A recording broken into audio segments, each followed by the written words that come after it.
just walked in the door, so sorry. I didn't even have time to clean my sewing room.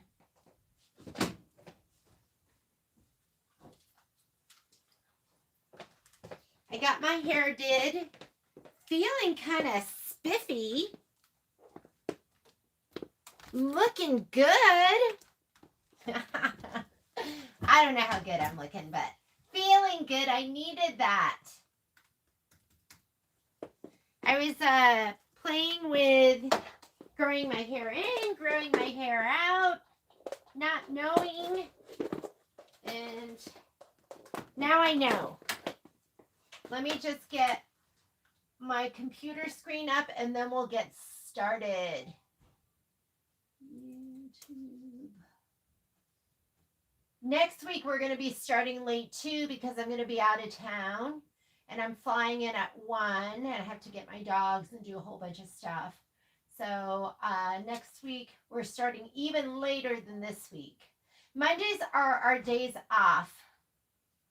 A1. But I usually like to live feed on Mondays. A1, A1, A1, A1. Hello, hello. Okay, I've got it up on my screen here. I've got this ready to go. I haven't even changed out my foot yet. All right. Windy, Wyoming. Let's see if I actually put this stuff here after I did my video yesterday. Just what you guys needed to have prepped. And so this is sitting here from then. I'm glad I did that. I actually need to keep that out. Thanks, Patrick. Just like, oh, right there. Thank you.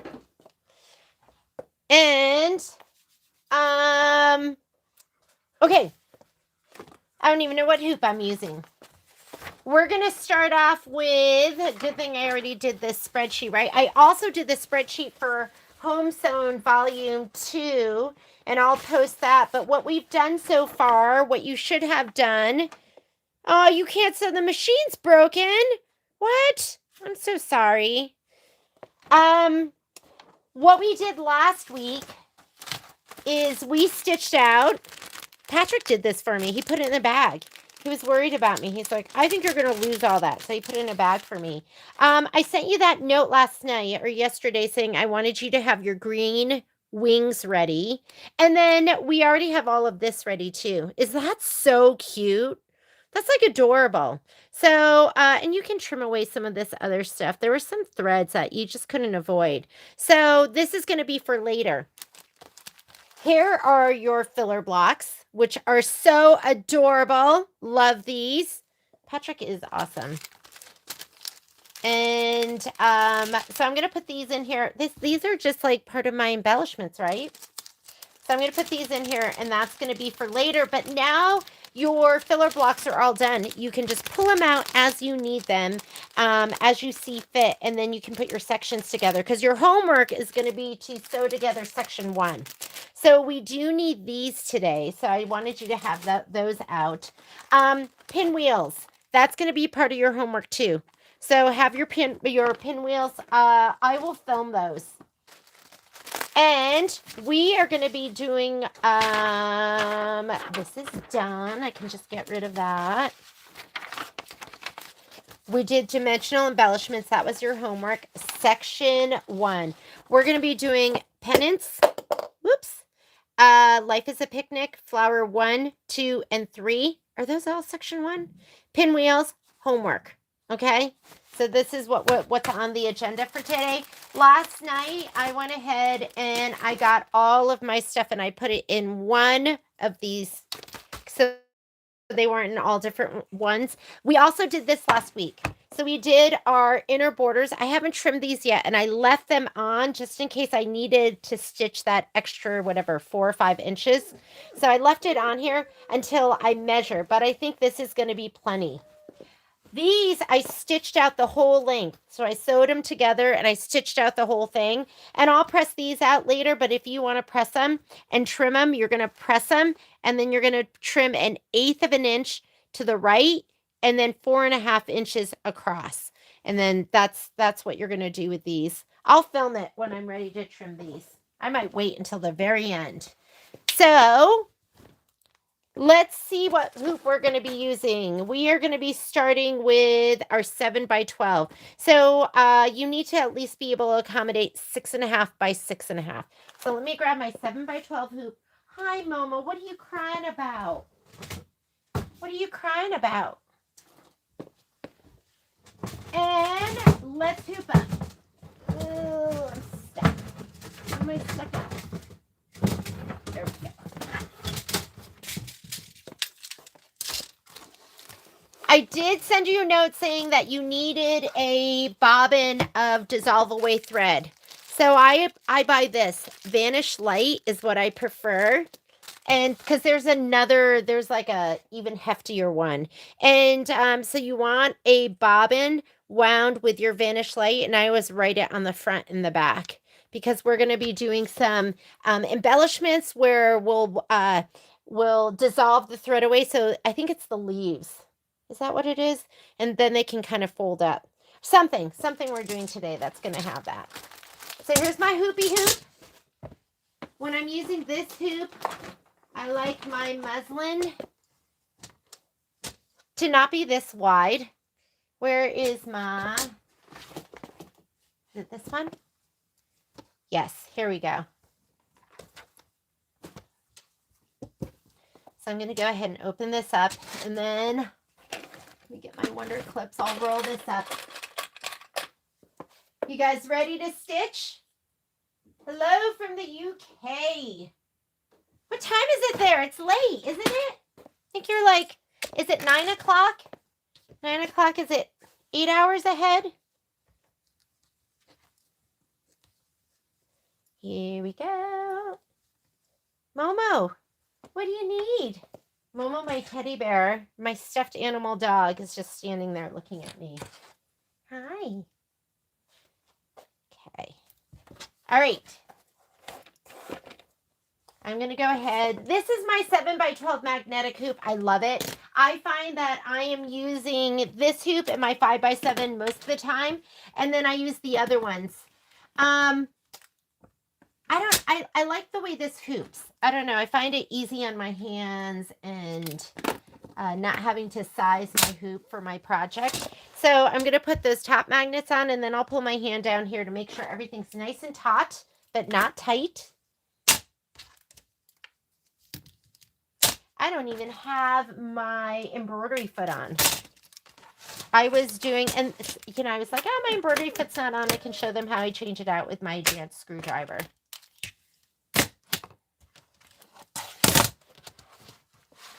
Where are my other two big ones?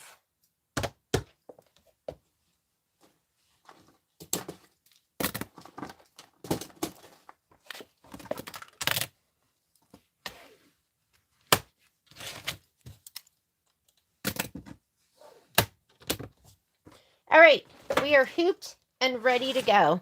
I use muslin. People are always like, why do you use muslin? I use muslin because I like the way it presses out.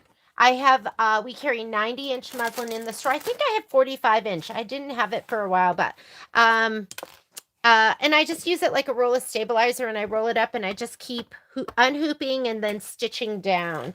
And I always tell people, when you're doing a Kimberbell quilt and you're dealing with, you're putting your batting down, and then you're putting fabric down that already has SF101 on it, then you can use this as a base. This will never be stabilizer because it just isn't. It doesn't support that much, but you can use it as a base. So let's go ahead, and we're going to come over here. Switching my cameras. Momo! For some reason, he wants something. You want something, don't you? Hang on. I should probably boot this baby up. Let me unplug my jewel feed. I was doing a little bit of sewing yesterday. Hi, Momo. All right. I'm going to change out my foot. He is so cute. He's just, oh, he makes my heart melt. All right, I'm going to put my embroidery foot on. If you don't have this, this is like one of my favorite things that is in my tool chest. And so it has a little screwdriver in there. What's great is you can just put it on the screw right here and it's not going to slide out. You don't have to be as careful. And then you have the whole thing that you can put your hand on. So I'm going to go ahead and loosen that.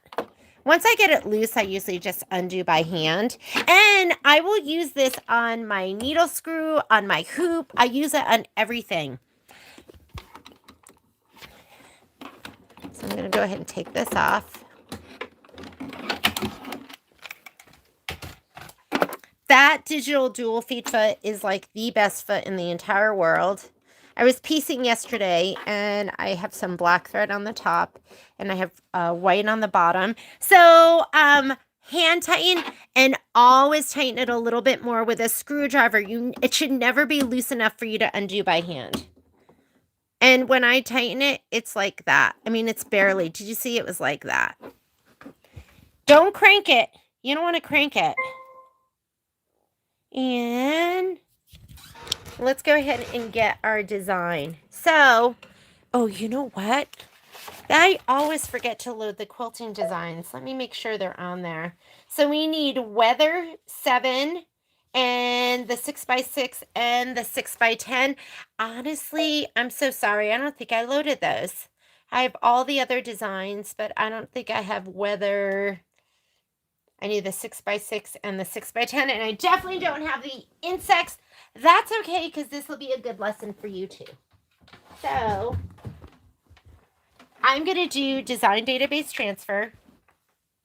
You need to make sure, here's what I'm seeing on my screen. You did! I know, the hollow shimmer is so great.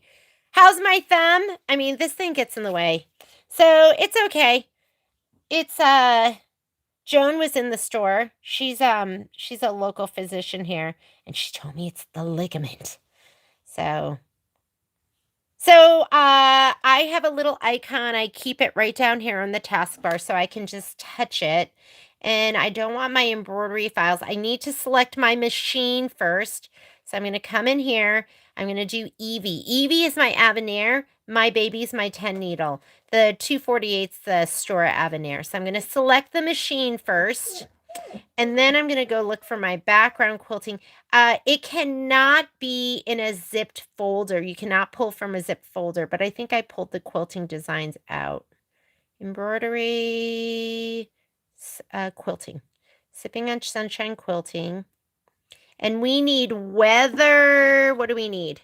Weather 7, and then we need Insect 7. So I'm going to get Weather 7. Let me come down here. You want to hit the plus buttons until you can't hit the plus buttons anymore. Embroidery files plus. Block by block. What's the difference between block by block and clear blue tiles? Clear blue tiles, that's the design only. Block by block is going to be the ones where you have the placement line, the tack down, the trim, all of that. So sometimes you might just want clear blue tiles. We're using block by block because we're going to be putting down the batting and all of that stuff. So I am looking for 6x6, 6x10, and 4x4. Oh no, Weather 7, 6x6 and 6x10. So let's go ahead and find those. And you can increase the size. So this is big icons, this is small, and this is details. I want the biggest. So I want 6x6. Here's my 6x6. And where's my 6x10? Oh, there it is. 6x6 and 6x10. Cherry pick. When you cherry pick, that means you just hold down your control key and then you can tap another one. Okay, and that's called cherry picking. I'm holding my my control key, and now I can take both of those and I'm going to put them down here. This is what I'm going to send to my machine. I'm just going to send it over right now. And then we're also going to need Insect 7, 4x6 and 2x6. Finish output. So now I'm going to look for Insect 7. Embroidery file. We need to go back to, I need Insect 7. So I'm going to hit the plus, embroidery files, the plus. I want block by block, the plus. And I'm PES, the plus, and then PES. And we need 4x6 and 2x6. Here is 2x6, and then I need 4x6. 4x10, 4x6. Whoops. See how it deselected? You need to hold your control key and then you can cherry pick. Send that down.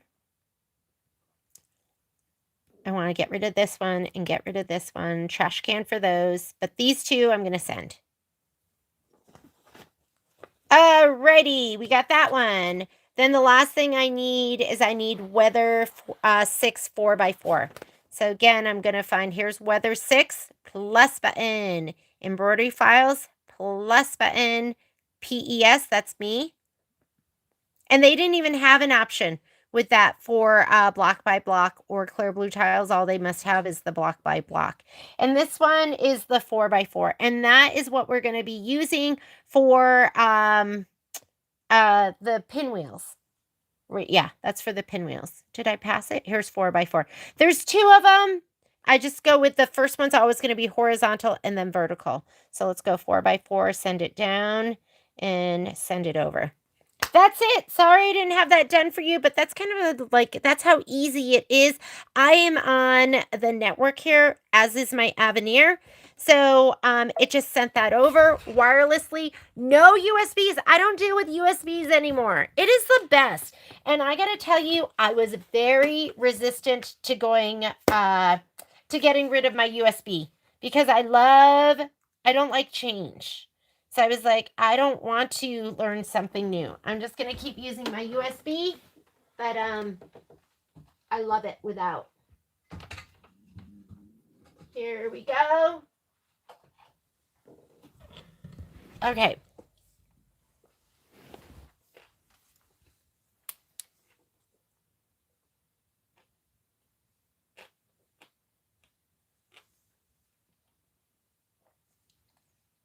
I just shoved a piece of food in my mouth because I'm so hungry. That's why you heard silence for a minute.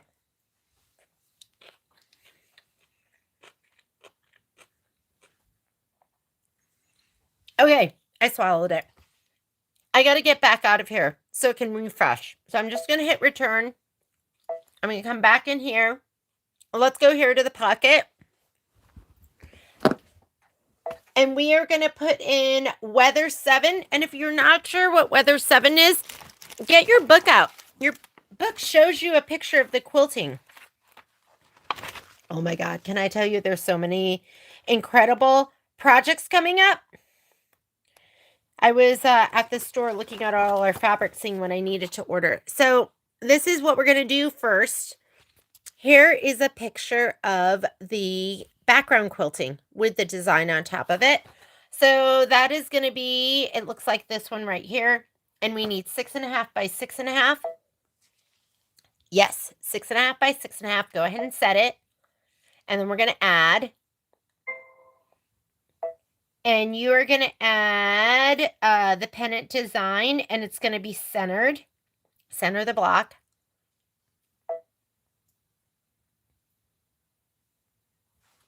Pennant design. Pennant design. Where are you? 2 flags. Right here. Go ahead and load that next. Pick your hoop size so you know how much room you have. You can see right here I'm outside of my embroidery field. This must be my 6x10 hoop, I bet. I was using the 6x10, I think. Yes, 6.25 by 10.25. I'm now using my 7x12. And I'm going to go ahead and say okay to that. And leave it like this. We're going to hit embroidery. That will combine your 2 designs and we can move them together. So embroidery. I'm going to slide my hoop on. Let me do that. Because once you slide your hoop on, it won't let you go outside of your embroidery field if you are in your layout screen. If you're in the main edit screen, yes, you can still go outside of your embroidery field. I'm sliding on my hoop. I know you're not seeing it. Yes, it's okay. And from your layout screen, go ahead and tap that, and we're going to go to our move keys, and I'm going to scoot them all the way up. They're combined as one design.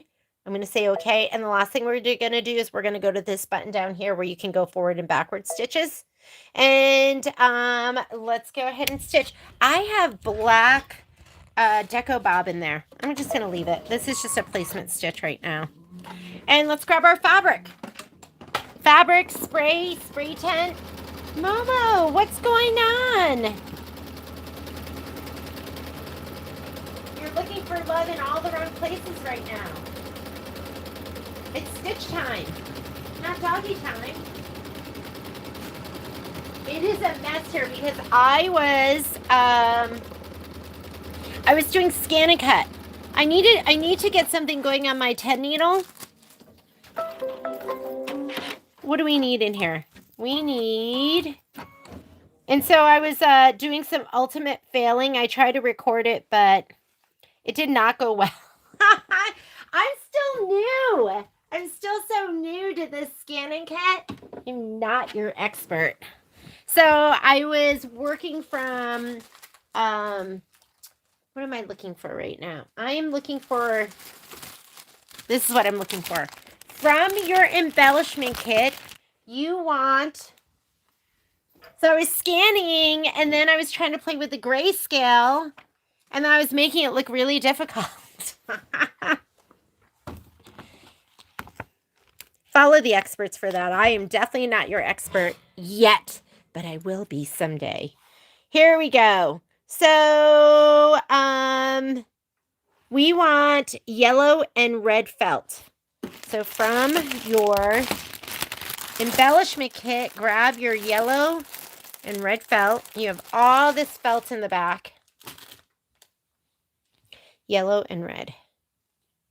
Grab those. I recommend don't pre-cut them because there's so much waste. We'll probably use like the tiniest little corner, and then you're going to have more for longer.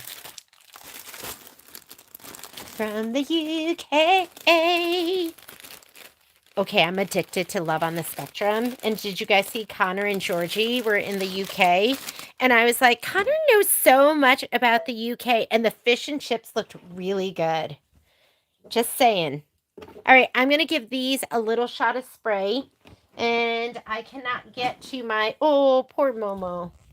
Momo's standing in front of my spray tent. So I'm going to have to do the long distance spray. And we're going to spray the wrong side of your batting, which is like the nubbier side. And then I'm going to spray that first, just because I can barely reach. Good thing it's aerosol. That was pretty heavy-handed.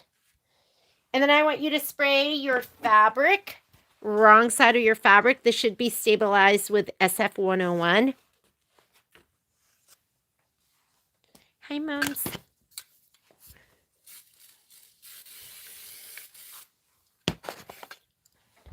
All right, let's go ahead and lay it down. I'm not even going to spray my felt because felt's kind of grippy, right? It's totally grippy.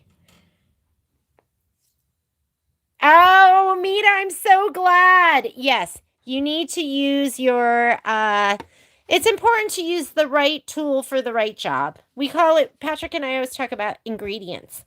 These are the ingredients into your project, and you need to make sure you use the right ingredients. So lay down. So you're going to lay down your, Momo just gave up. He's like, Mommy's not going to love me. I'm sorry, Momo. And then you're going to lay this down. Make sure there's no dark threads on here because you don't want them to shadow through, and make sure there's nothing dark on the back of your fabric. I'm going to go ahead and lay this down.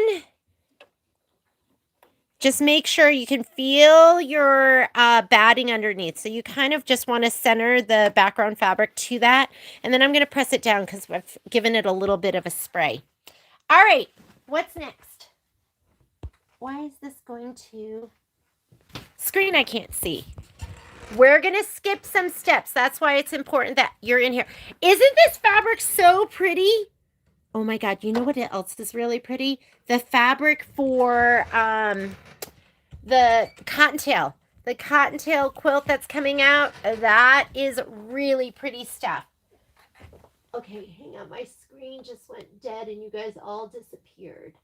Let me see if I can bring that up again. Hang on, give me 1 second. So Patrick was watching TV, and I was like, can you create the group for for home sewn? So he did that, and I didn't tell him there were like 500 transactions, so he had to go through all of that. Okay, I'm back up. All right, we're going to skip some steps. Remember, this is the tack down for your batting. We cut it to size already, so we're going to skip that. This is the placement stitch for your background fabric. We already laid ours down, so we're going to skip that. And then this is going to be our tack down. Doesn't matter what color it is. I have that black in there. I usually don't do black, but this, you're going to fussy cut to it anyway, so it doesn't really make a difference. I'm going to go ahead and do the tack down. You stay there. And then we're going to do our quilting stitch. It recommends linen, but you know I am using my gorgeous Hala Shimmer. So I grabbed all of it. And I think what I'm going to use is I'm going to use the light gold. Hang on a second. Let me grab it. It's all the way over here. Here are my two choices that I was thinking about. The aqua or the light gold. What do you guys think? Oh, no. You can't come up here. Okay. I think I'm going to go aqua. So let's go ahead. Let's do, I think that'll be super pretty, don't you? Okay.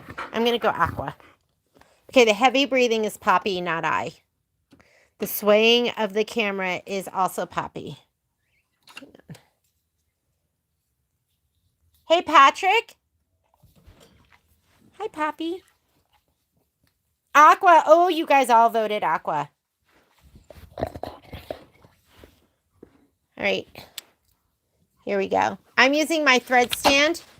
And when you use your thread stand, you want to go up into your thread guide and then go down here. Use that. Don't forget that step.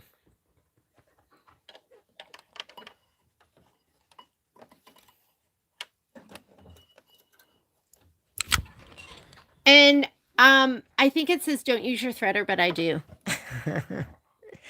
I'll give it up to three tries, and then I'll hand do it. I'm like, okay, I'm just going to hand thread it. Why wouldn't I use it? It just goes right through anyways. So go ahead and do your stitching. I'm not even slowing it down. Remember, Hala Shimmer is high maintenance. If it breaks, just thread it again, and you can slow it down if you want. You're hitting my hoop, Poppy.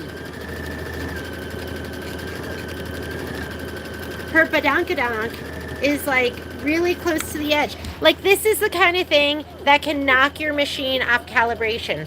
So if she sits here and bumps my hoop, I'm going to just go, okay, she's knocked my machine out of calibration. I'm going to turn it off and restart it. I swear, Australian Shepherds are like 2-year-olds in fursuits that run really fast and have teeth.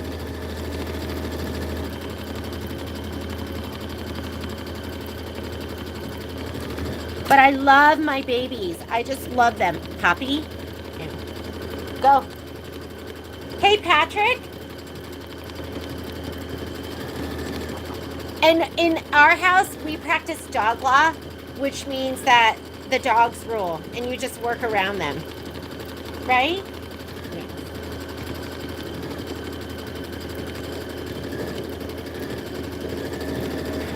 Okay, go. There we go. That's why I stitch on an ottoman. This is like what I sit on is an ottoman. And that's what I stitch from because... Yeah, will you take them?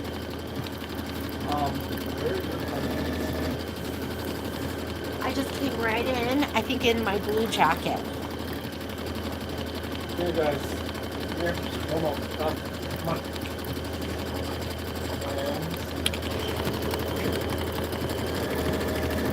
They are the most loving, cuddly dogs in the entire world. All right. Yeah, aqua is the way to go. Look how good that looks. I don't know if you can see it, but it looks so good. So this is, I think it's called light mint. It looks amazing.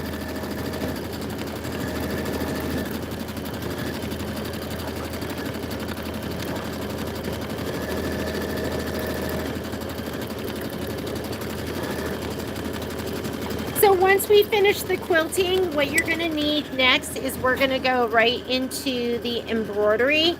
After quilting, go to the embroidery instructions. So you're going to need your butter, and you're going to need your monarch, and then your cappuccino. Those are the colors we're going to be using. Did you find it? I know. I don't have any butter. We've been sold out of butter. So a good match for butter is going to be Isacord 800.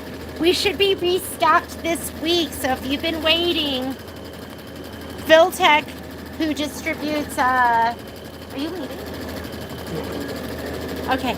Quilting that distributes Glide, they changed warehouses. So they were out of commission and not shipping for almost 3 weeks. All right, that looks so cute, doesn't it? It looks adorable.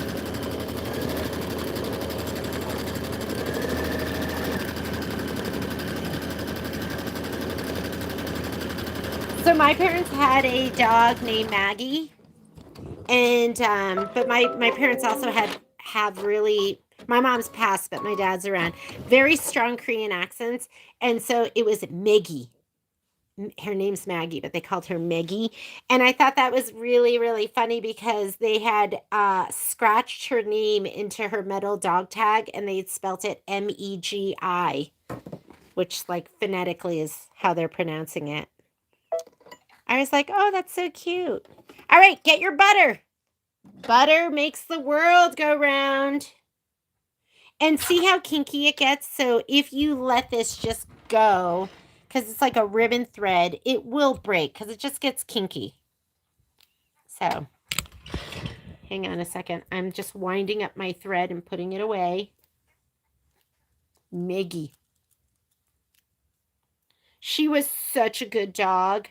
Maggie was a miniature schnauzer, and I just loved her.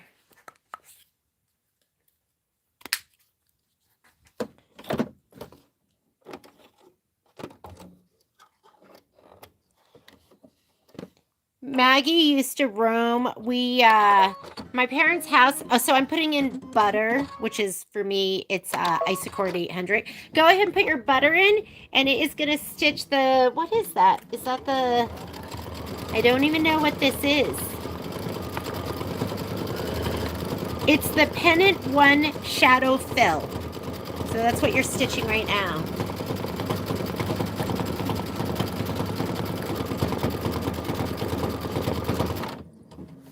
And then you are going to need Monarch. Monarch is the next color. We're out of Monarch too, so I'm going to be using this. And then I should have all my colors next week when we stitch. Here we go. How many of you are stitching with me? Hopefully a lot of you. Yeah, you better get on it because while we're stitching, I'm going to show you some of the upcoming projects that we're going to be working on. Eat your Wheaties. Be well rested. So somebody had asked in the live feed if we were going to be doing, is it called Happiness Grows Here? Or oh man, I just love schnauzers. Lollipop. That's a cute name. I have a girlfriend that has a King Charles Spaniel, and his name is Waffles. And she was like, you never realize what a stupid name you name your dog. I'm not saying Lollipop is stupid, but until they get out of the house and you're screaming it in the neighborhood. And she was like, she said that Waffles had gotten out. So she was out in the backyard screaming, Waffles! Waffles! I was like, that's really funny.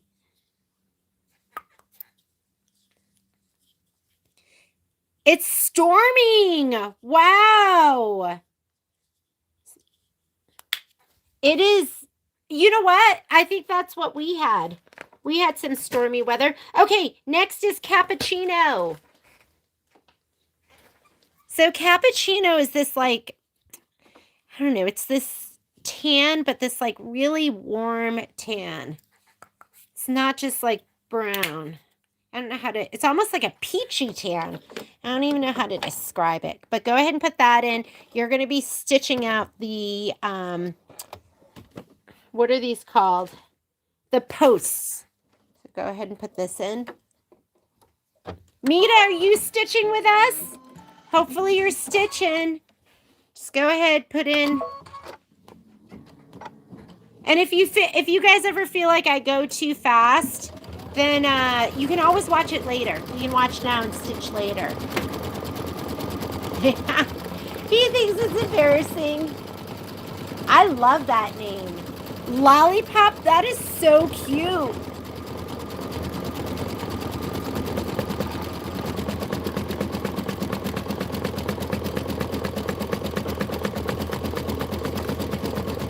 And then you're going to put your butter back in and we're going to lay down our felt. Guys, I love my clover iron and I use it all the time when I'm doing fine applique. Some of these pieces are really big. So what irons are you guys using? Like sometimes I feel like my clover is too small. And so I did bring home some other irons to try. But I really like the size of it when I'm doing smaller things. So, my room is so messy.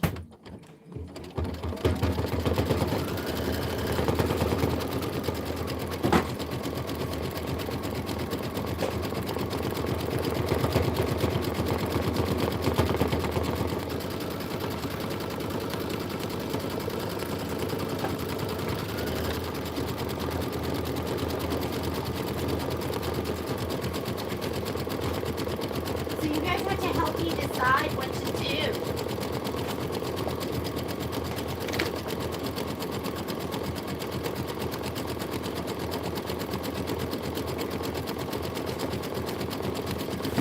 Okay, option number 1.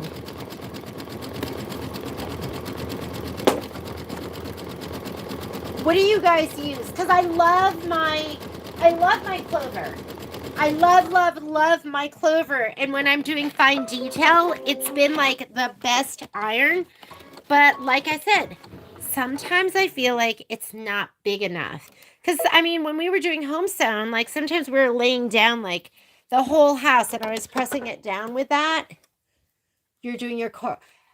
Okay, I have the cordless Panasonic, but I want something that's a little bit bigger than my clover, but not as big as my Panasonic. You guys know I love my Panasonic. Okay, I'm putting this back in. Butter. Or for me, Isocord 800.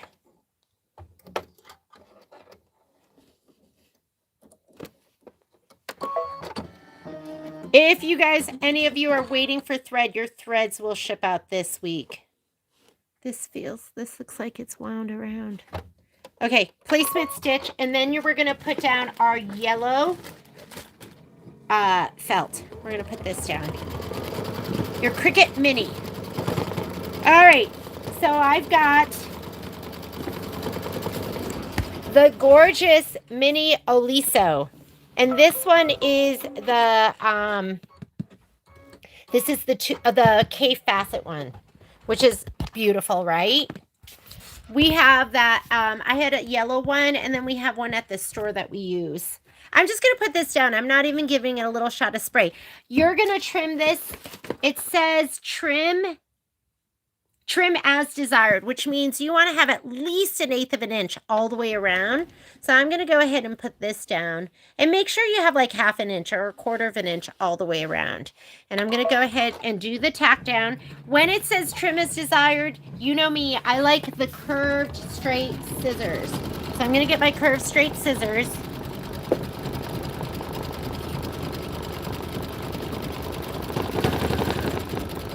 Where are they?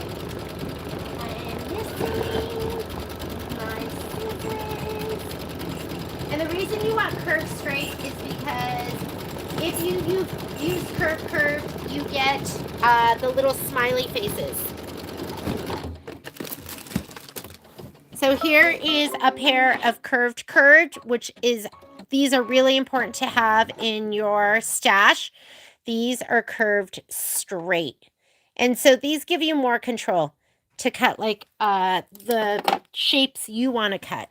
All right. So I'm going to go ahead and trim that. Oh my goodness.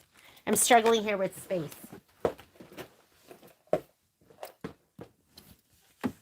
Curve straight. The MP3. Okay, so the MP3, I think that's what this cape is. It's the little Oliso Mini, right? Because this is just the cape Mini. And by the way, they just discontinued the Tula Pink. Okay, I'm going to cut this, and I like to go about 1/8 of an inch. They're probably coming out with something new and exciting, or maybe they're going to just be pushing the cape for a while. And I don't cut right on. You can cut right on the stitch if you want. I think it looks better if you leave a little bit going around it. So that's how I trim. Cute, right? Okay. You need curve straight for that. And you need the curve. The first curve goes over the edge of the hoop. So you need that first curve. I'm going to unplug this for a second.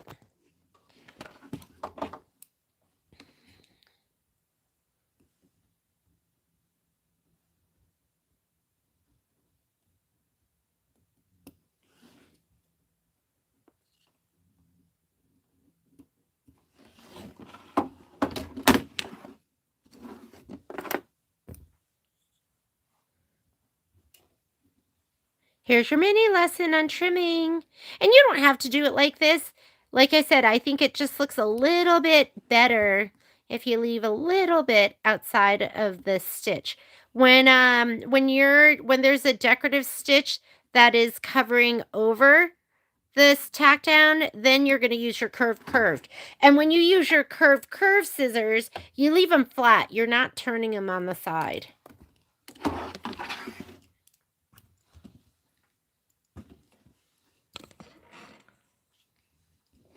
Even these, I'm not turning them on the side. I'm just leaving them pretty flat. They're turned a little slight bit. All right. Adorable. Okay, go ahead and slide this back on. Slide your hoop back on. If I have to turn stuff, I like slide my hoop off, but I really do try to not slide it off at all. I know it says sky blue in here. Mine says sky blue. Some of you might have a different color, but that means placement. And then when it goes to the gold, that's a tack down. So it's not asking you to put sky blue thread in there right now. It's just telling you that you're doing a placement stitch.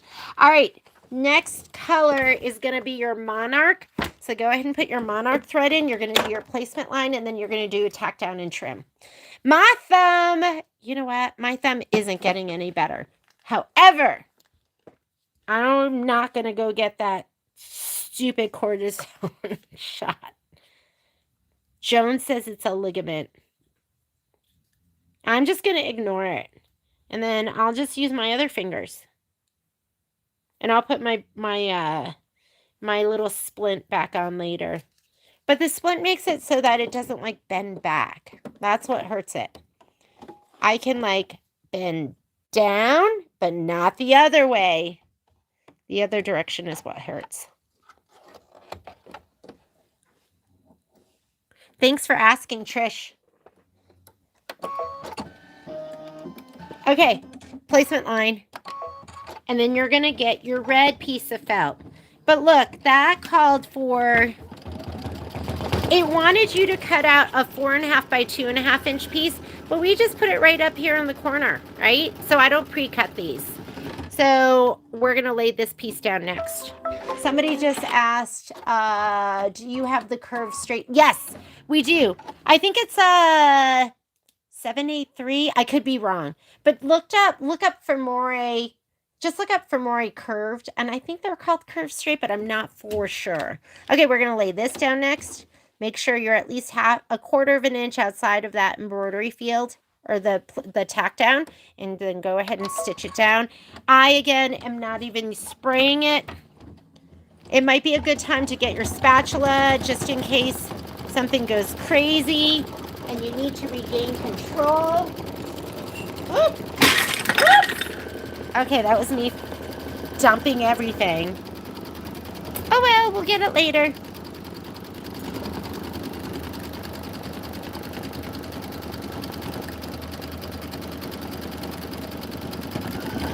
Okay, you're going to trim this next.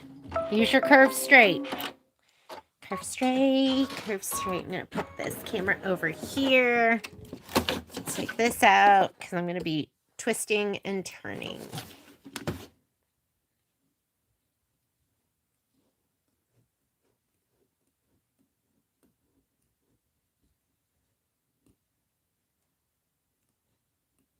See, if you use your curved, then each cut you do looks like that. I gotta tell you, I had those curved. So I bought a Femore set of scissors, and it had the curved straight scissors in it, and I didn't use them for years. I was like, these scissors are pointless because I was so in love with my curved scissors. And then one day, I don't know why, I probably couldn't find my curved. So I used the curved straight, and I was like, oh my God, this is why I need these. And now I can't live without them.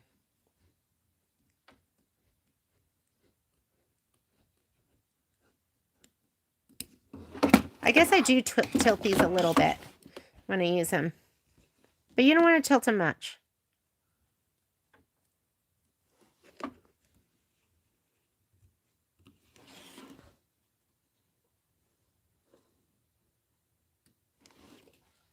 Oh, that is cute. Isn't that adorable? All right. We're going to go ahead and slide that back on. And let's see what it wants to stitch. Now it wants you to put in which I think is linen. Yeah, so go ahead and put in your linen thread, and it's going to stitch out the words. And then I'm going to try and clean up a little bit because my space is out of control. Hi, Miss Gigi. Thank you for joining us.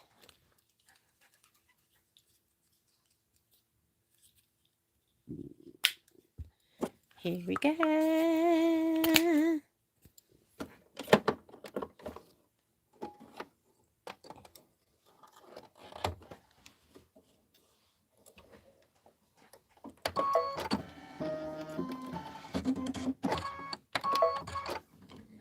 And that's going to be 2 minutes of stitching. I'm just going to let it stitch, and I'm going to try and rein in my space because it's messy here.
Okay, yes. So option 1 is cave, but I'm worried he's too big because sometimes when we're doing stuff, you need a smaller tip, right?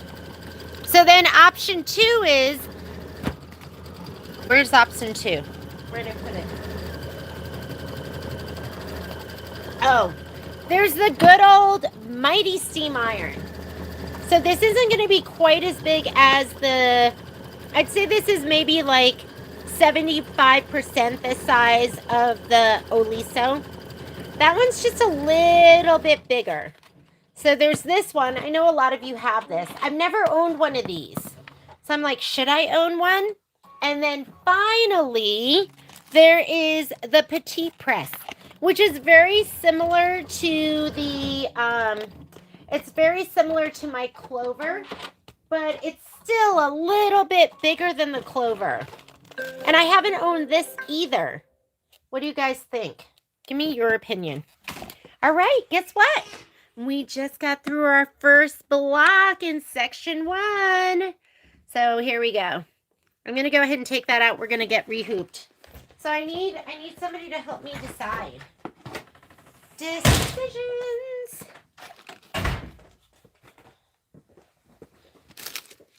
My door is the door out into the driveway, where everyone comes in and out. So Patrick just came back. Okay, what's next? Let's go ahead. Yes. Let's get really messy over here. Sorry. Sorry. Next up. I'm like shuffling stuff around. I have to go back to the store. Okay. What are we going to use next? Next, we're going to do Life is a Picnic. Let me grab my kitty kit. Life is a Picnic. I think it's going to be this one with the kite. Is that what that is? Life is a Picnic. It's on page 29 from my handy dandy spreadsheet. That's where I'm getting all that information from. Yeah, I was digging through here. Life is a Picnic, page 29. Patrick's doing all his domestic diva duties today. Today we're shredding. Yep. This is what you want, and you should have, I already did mine on the scan and cut, so you should have these little pieces for the, this is for the kite, and then you're also going to need your light green felt, your red felt, and your yellow felt. So again, we're going to be using these 2 colors, and now you also want your light green. So let's grab our light green felt. Domestic Diva. It's this one. Those are your felts. Okay? All right. Here we go. And this is 6.5 by 10.5, so perfect size to go into my 7 by 12. We're just gonna rehoop. Spatula. Okay. I'm looking at you guys. I want to see what irons you have. Oh, you know what? So that's what Karen Bowl said. She said that the petite one doesn't, but that it falls over. She was talking about that too. And I find my Clover falls over as well. Maybe I won't do that one then. Because I was like, can you take the Mighty Steam and can you put that on the side and like on its back end? And she said you could. So I'm not even going to open that one then. But I like the size of it. That's why I liked it. All right, I'm not going to do that. Maybe should I just go with the Cape one because it's gorgeous and it'll make me feel like such a queen when I'm using it? Should I go with fashion over function? I do that sometimes. Sometimes I don't care if it works well. It looks so good. That's what I want to get. And not that the mighty one won't work. This is my Panasonic 360. I don't know what model it is. There's two. I know that I have. Well, I don't know for sure. I think I have the 8-minute shut off, and that's what I like. I know most people prefer a longer shut off. So the ones that are a little bit more expensive or nicer, they have a 30-minute shut off. But I just like, I know I leave my stuff on, so I want it to just shut off. Okay, here we go.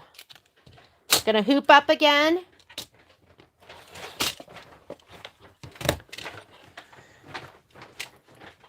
What are you gonna do out there, Patrick, to keep yourself occupied? Like, shred. I know, but that's gonna be boring. You gonna watch something? No. You'll probably talk on the phone to one of your boyfriends. Even though it's still so big, it only takes like 5 sheets a week. We have all this shredding and it's just been piling up. So Patrick wanted to do it outside because it kind of makes like you get so much paper dust. All right, here we go. With this one, I don't want it to curl under by accident. I'm going to grab some clips and I'm just going to kind of fold them up. I just do that. Just so it doesn't get in the way.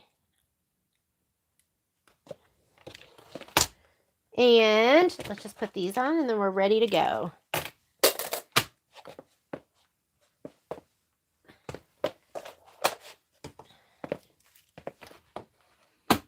All right, gonna go put this on the machine. Let's load up our next design. I'm gonna keep trying to rein in the mess. I'm gonna slide on my hoop. Okay, hoop is on. Spreadsheet. Where's the spreadsheet? Here it is. So for this one, we are doing weather 7 6x10. And I'm going to go home to clear my screen. Embroidery. I'm glad you said that about the little petite press. I love the size of it. That's what I was like loving. It's like a little, like my clover's perfect. I just want it to just be just a touch bigger. So I was thinking that one's going to be perfect, but I guess not. I'm going to go ahead and put that in. Set. You can see it fits perfectly into my 7x12 hoop. And we're going to add. And now we're going to add Life is a Picnic, and that's the one that has the kite. This is where I go when I bring in via design database transfer. If you're bringing in via USB, you would click that. And I always like to point out, even if you don't have a Baby Lock or Brother machine, you can still download design database transfer and use it as a thumbnail viewer, which I think is amazing. I'm going to go ahead and set it, and that one is centered, so you don't need to move it up or down or anywhere, but I'm going to look at my instructions one more time just to make sure I put the right information in. Center the block with the quilting. This is where I get it from. We're done. We're just going to touch embroidery. And then I'm going to go ahead. It's combined in this screen, so I'm going to go ahead and touch layout. Yours might say edit. If you have a different machine, it might say edit there. These are my move keys, and I'm going to scoot it all the way to top. That saves us like, I don't know, an inch and a half of muslin down on the bottom, and I'm going to say okay. Last step, go ahead and touch this button. That's where you go forward and backward stitches. I'm going to touch that. And that way we can skip stitches, which is what we're going to do. I like to put in a color I can see. Right now I have linen in there, so I'm going to take out the linen. And I'm going to go ahead and put in, let's put in what's within reach. Oh, how about Tango? It fell on the floor and it's right next to me. That was like a gift from above. I'm just dropping everything today. So I'm going to put this in, color you can see, and then we'll put down our batting. I love that Panasonic 360. Are you guys saying I should just be using that? Like, what's my problem? Just use your 360. I want something smaller. Like, I feel like there's times I don't want it that big.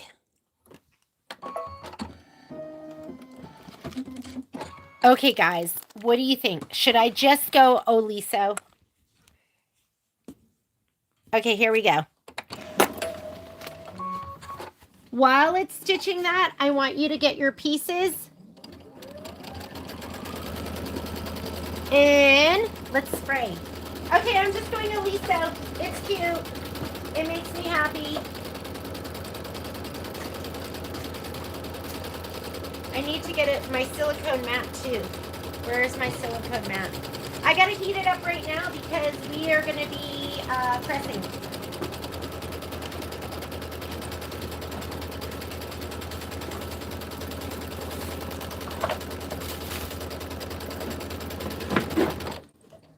Let's get everything else out of the way. Silicone mat. Hang on. It's in this room.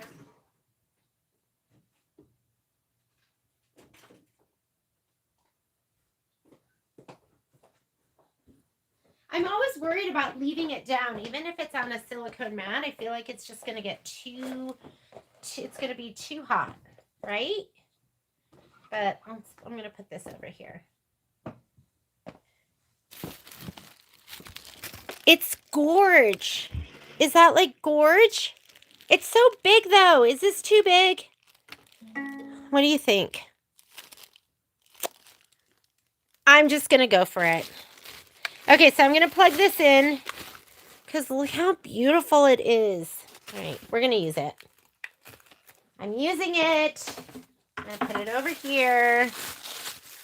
I'm going to plug it in right now because we're going to be doing some applique. So you're going to be laying down your pieces. Is the Avenir faster than the Luminaire? Who asked that? Kathy? You know what? I actually am not sure. I know that, like, if you look at the Dream Machine and the Luminaire, or the Dream Machine and the Avenir, like, there's things that the Luminaire and the Avenir will do faster, like a satin stitch. It does the satin stitch really fast. Okay, I've never used this before. Let's turn it on. Here we go. Oh my God, it's cute. It's so cute. Don't worry, I'll still be using my clover when I'm doing the fine stuff. So we're going to be putting these on with the new iron. I'm going to put this over on top of my machine. I'm going to give my batting and my background fabric a shot of spray. Sorry if I'm going so slowly today. Feel the nubbier side, the one that's bumpier. It's going to be this one. Give that a little shot of spray. I usually cut my batting pieces like, if it's 6.5 by 6.5, then you're cutting 6 by 6. So, but lay this down. I usually cut it like 1/8 of an inch bigger. So this is going to fill the whole space and it might go over the edges the tiniest bit. Sometimes it's like the exact size, but. Okay, I'm going to spray this now. Make sure there's no icky threads on it that are going to shadow through. Give it a little shot of spray. And just frame it. You're going to make sure that the batting is kind of in the center. Pay attention to this. Like I didn't do my SF101 all the way to the edge. So I'm going to just make sure the whole thing is on here. Okay, we're ready to go. Let's skip some steps. So we're going to come over here. And this is the batting, tack down and trim. We're not doing that because we cut to size. This is going to be the placement stitch. Remember, blue is placement, gold or yellow is going to be tack down. This is going to be placement for the background. We're not doing that because we already laid it down, but we are going to do the tack down. Do a color that you can see because you're going to fussy cut to it. So you don't want to do white on white because it's harder to see.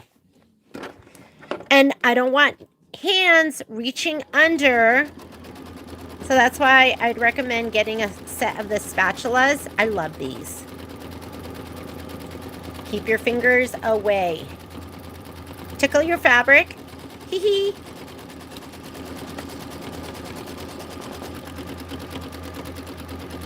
And then we're going to do our quilting stitch. What color do you want to use? So it's recommending linen. Oh, I can't decide. I don't want anything too dark because I don't want it to be too distracting. And I don't know if this is too dark. I feel like that's going to be too dark. So I'm going to go ahead. I am going to just use the linen. When it calls for linen, sometimes I've been using pearl because it's a shade darker. I know. No bling. No bling. I know that's crazy. It's just, I mean, look how busy it is. I just don't think I want it to be that distracting. So I'm just going to go with the pearl. Pearl. Cricut Easy Press. So what are we talking about with the... Oh, so Kathy, did I answer your question? So if you look at the speed in your settings for the Dream Machine, the Avenir, or the Avenir, or the Luminaire, it's gonna show you that the fastest speed is going to be 1,050 stitches per minute. However, there are things that the Luminaire and the Avenir will do faster. Like, I don't know if you've ever noticed, but directional sewing, it's fast on the Luminaire and the Avenir. It's much slower on the machines lower down in the line. Uh-oh. Sorry. Hello?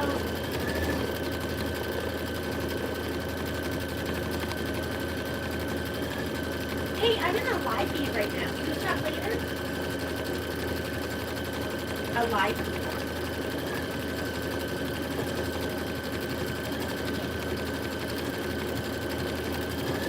Alrighty.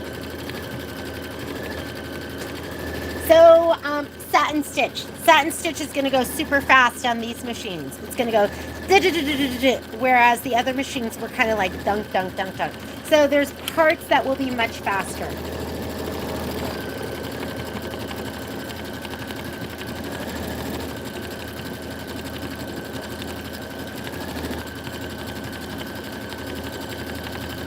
Oh, there's a new Panasonic Compact. Got it. And it's smaller. Oh. Uh-oh, should I have gotten that one? I see what you're saying. I gotta look it up right now. Hang on. Hang on. Got it. I have not seen that. I don't know anything. I always find out from you guys. Panasonic Compact Iron.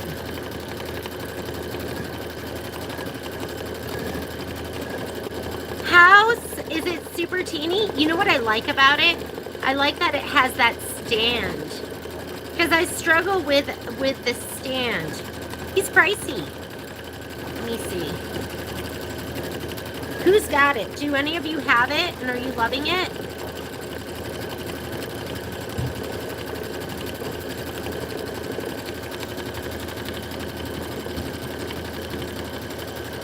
So right now I get my Panasonics from Brewer, which is like a wholesaler for sewing stores.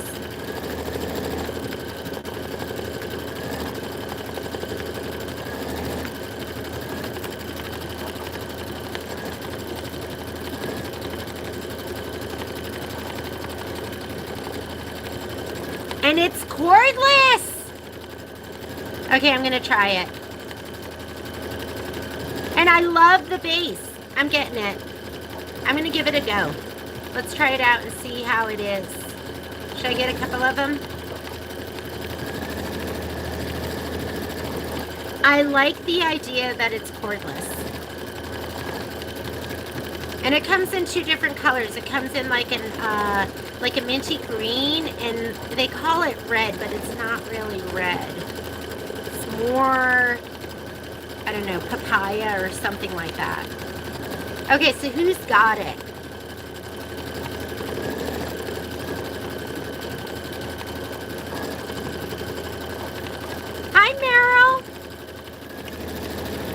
Meryl, do you have the compact? And do you love it? Wow. All right. Yeah, Mother's Day is coming. I'm going to order some. So maybe we'll do a special. We'll see what we can do on those. Look how cute this is. So I'm glad I didn't go with something that was stand out more, because this to me is just perfect the way it is. And it's pretty busy. So I think that looks great.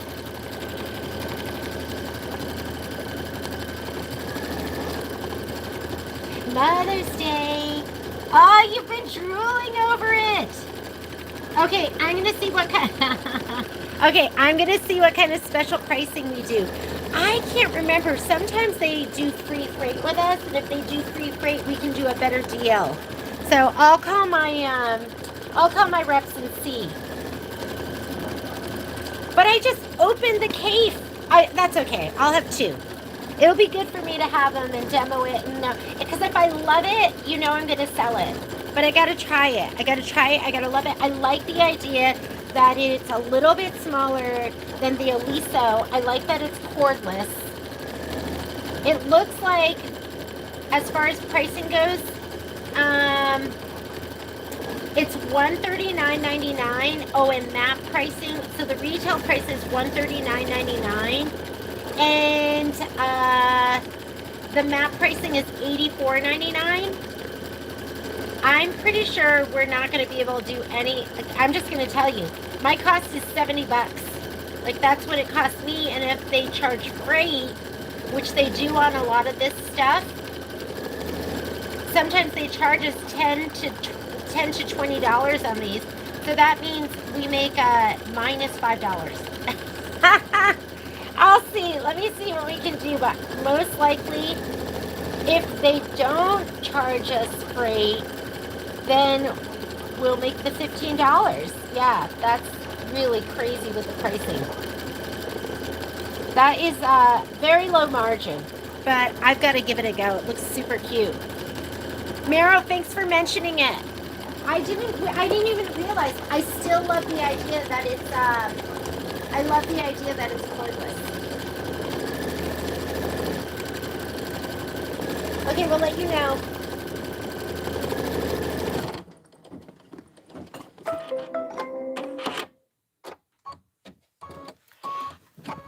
All right, let's just stare at that quilting because it is so cute. Like, is that just adorable? Somebody did home sewn the tiling scene. Oh, what's our next thread before I start talking? Get your monarch. We're going to do a placement stitch. So they did home sewn, and then they did probably a 4.5-inch border, and they did the quilting with the houses, and it looked adorable. Like, this is one of those like special quilting designs that, I mean, depending on what you do with it, it's a standout. I'm looking for my thread, my red thread. Where'd it go? Give me a second.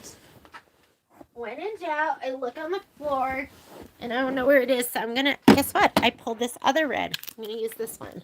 I mean, they're all just reds. They'll all look great. Let me give it one more peek. One more peeky poo. We're going to use this one. Wow. Now I'm obsessed and I can't stop thinking about it.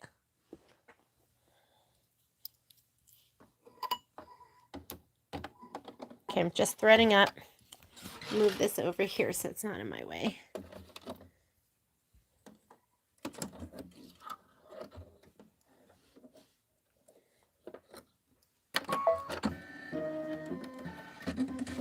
All right, placement stitch. I'm gonna grab my my pieces, which are right here. I'm also gonna grab my wool mat. So I have my wool mat. Because this is like part of me being super lazy. I like to just put my wool mat under here and I like to just put it down. So you're going to be putting down the gingham pieces first. And so these are the snap hoop mats, and they're thin. They're 1/4 of an inch, because you never want to take this and like pull it up really far. But I'm just going to go ahead and slide this back a little bit. I'm going to slot this in, and I'm going to put my pieces down and just iron them right here.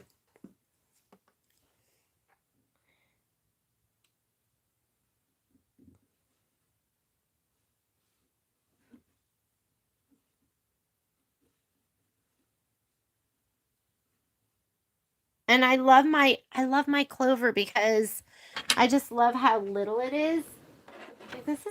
This is kind of beefy. Just put it down. Hello, am I not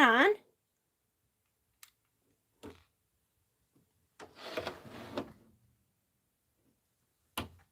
Okay, my iron is not on. How do I turn it on? The light is showing. Oh, power. You need the green light. Okay, give me 1 second.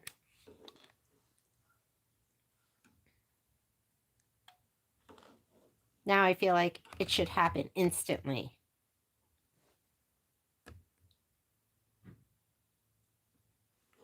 Whoop. So maybe the compact, the Pennants, I'm getting it. Even though I open this, I'm going to get that one too. We'll just, I use the store as an excuse. I'm like, oh, Mom, we need it for the store. We'll use it in the back room. Ooh, this is nice and hot. I don't know why he won't stick down. He's got heat and bond light on it. If they misbehave, it's a he.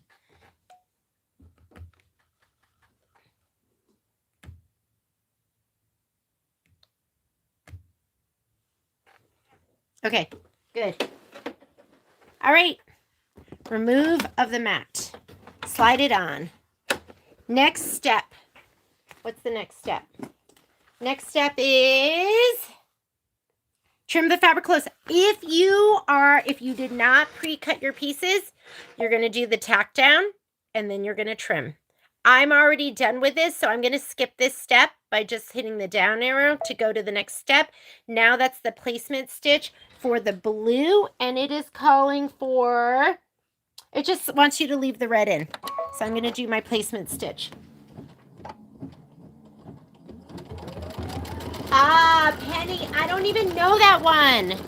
Will you send me a picture?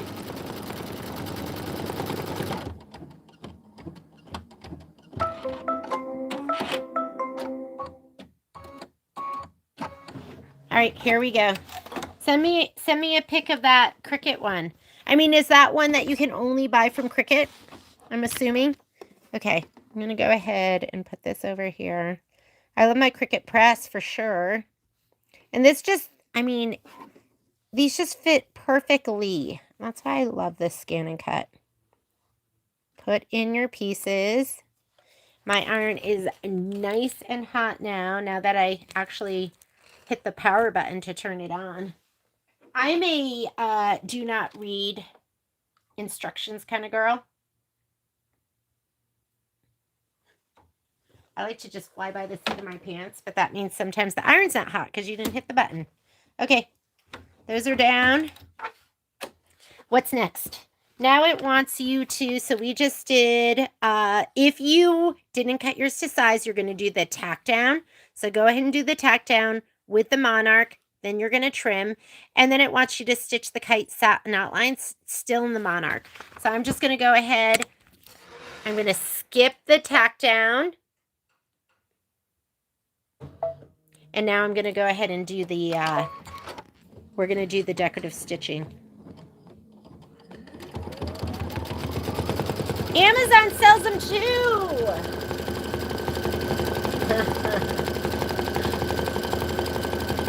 Does anyone have a thread conversion chart? What are you trying to convert? And just know that they don't. So for me, I still don't have butter, Monarch, Ocean, because like I said, we're sold out. And when I went to try to convert to Isacord, there were no conversions, so they don't always have a conversion. I would just, so Lita, just go online and just type in the, does that look like not good? That looks okay, right? I can't tell. Hang on a second. If ever you feel like it's not looking good, which I feel like I can see my white, go ahead and reseat your bobbin. Just make sure he's in. And if it's still not looking good, I'm just going to put a red bobbin in. Path of least resistance. Just pop a red one in.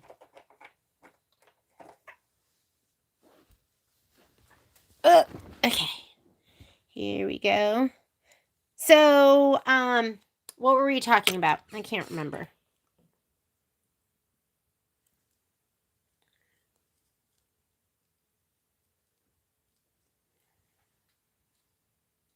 I'm going to put this in.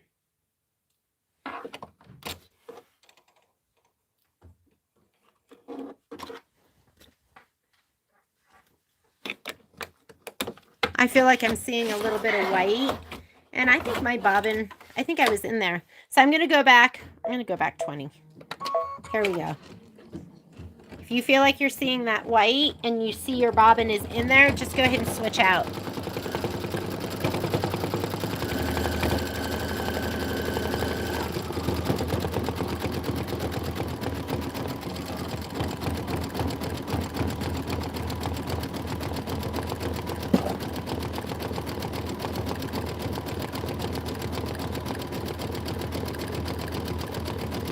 Betty, how are you feeling? Oh, so, and Lita, just type it in. Just type in thread conversion and type in the 2 threads that you want to use. So if you're using, like, you want to convert from Floriani to Glide, and then there'll be a conversion chart. So with both designs loaded, you don't see a placement stitch. Nita, are you talking about a placement stitch for what I'm doing right now? Because it's going to be whatever comes up in blue, that's going to be your placement stitch.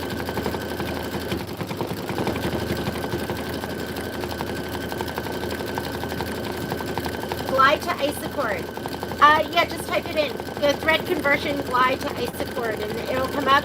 But I found it was limited, and it didn't have any of the colors I was trying to convert to. Because I was trying to convert the cappuccino, the butter, the monarch, and I think ocean.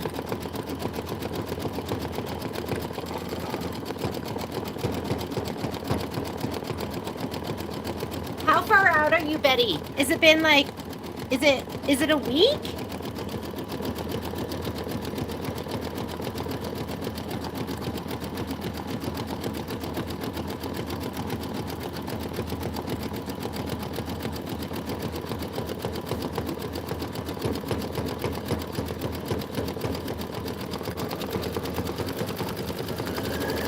Okay, after we do this, you're going to put in your grotto blue and you're going to stitch the kite bee satin outline. So get grotto blue. That's your next color. I'm going to change my bobbin back out to the white. That's probably going to be too much high contrast. And Mita, let me know if I can help you. Where are you at and where do you need me to get you to? So have you laid down the background fabric and everything? And now you're just trying to do the placement stitch? Because I'm going to show you something too.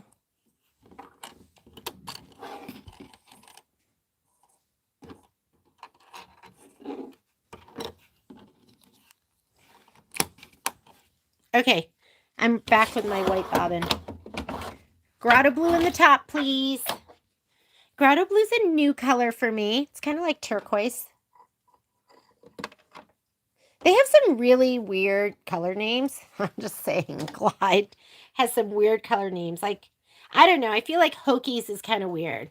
And I had to look it up. I'm like, what is a Hokie? And I think like what I found was it said Virginia Tech. It was their mascot, and I think it's a type of bird. And it's a red bird, so that made more sense.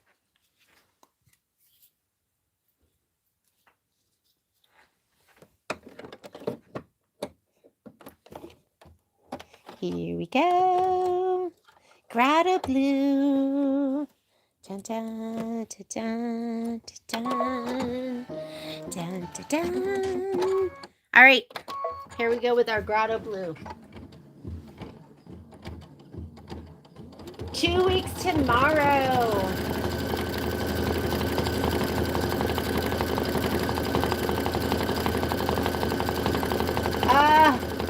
I've heard that. I mean, how could it not be tough, right? The knee.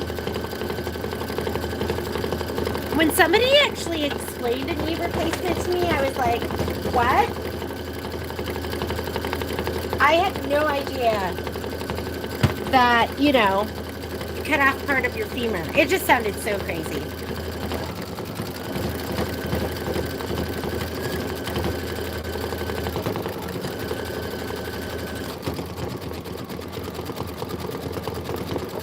Okay, go ahead and stitch this out. And Mita, let me know if I can help you. After you finish stitching this, then we're going to put color C in. Is that cappuccino? What's C? No. C is, I think, mocha. Let me look. Yes. C is mocha. So get your mocha thread. It's really just a light tan thread. We're going to be putting this in next. Do you guys want to see some fun stuff that's coming up? Where's my book? Okay, Autumn Acres. So this is going to be, I think, is this June? This might be June or July. These kits, Maywood's putting together. So this is going to be boxed. And yeah, this is going to be adorable. There is also, where's my other book? So I didn't know about this. Well, this is coming up soon. This is going to be Country Blooms. So that's the little pillow that has the navy outline. Somebody asked about this in the live feed, and I was like, I didn't even hear about it. But this is going to be hang on. Yeah, this is Happiness Grows. Cute. We are kitting this. I just got all the fabric for it, so we'll have this out. And this comes out July 1st. So this is going to be Happiness Blooms. I was looking at ribbon. I'm like, what kind of ribbon should I get? I wanted, you know what would be so cute is if I found a, put in your mocha. Okay, Chini. Concentrate. It's hard for me to talk and do show and tell at the same time.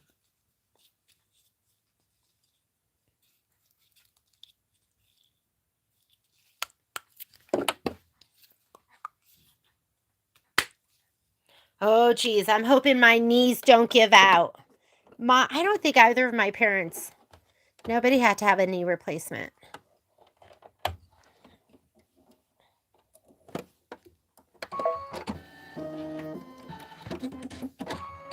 All right.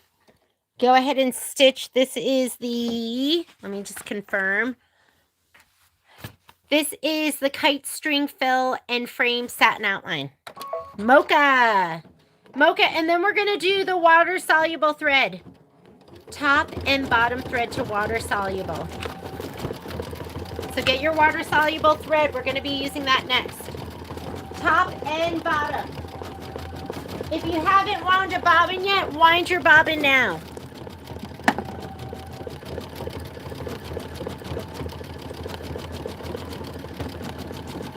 Oh, that stitch is cute. Do you see it? Looks like a little rope stitch. I love when they do stuff like that. Like you have no idea, and then you start stitching it, and it's absolutely adorable.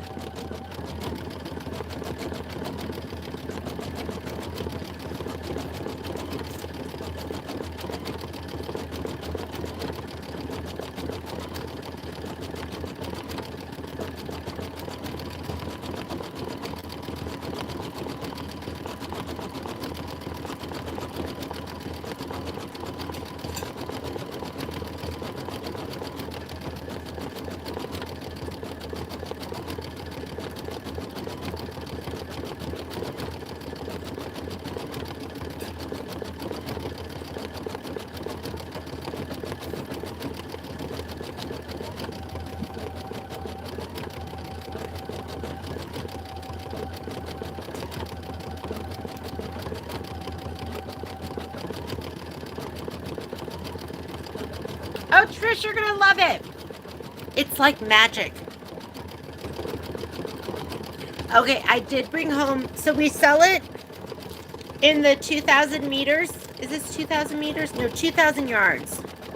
I'm gonna make sure we have it. And then we sell it in the little spools. I want to say those are like 300 yards. I brought home Poppy was a really destructive puppy. So I brought home, she used to chew up all my thread. And I had like the little spool, it comes in a bag. Actually, no, it doesn't come in a bag. It just has like a plastic wrapper around it. And she got it. And she barely got it. She grabbed it and like chomped it once. But wherever her saliva got, the thread just would pull apart. I just threw the whole thing away. So it's amazing. When you need it, it's really great. Like if you want to practice free motion quilting, you could pop it in the bobbin and use that in practice and then spritz the back and just pull out the front thread. Sometimes we do classes in the store that we're doing over and over again on a panel, and I'll use dissolve away thread in the bobbin and I'll just spritz it and pull it apart later. I know, you definitely want to mark it so you know that it's your dissolve away. And I keep mine in this bag. I would definitely recommend keeping it in the bag. And you just don't want it to get wet somehow.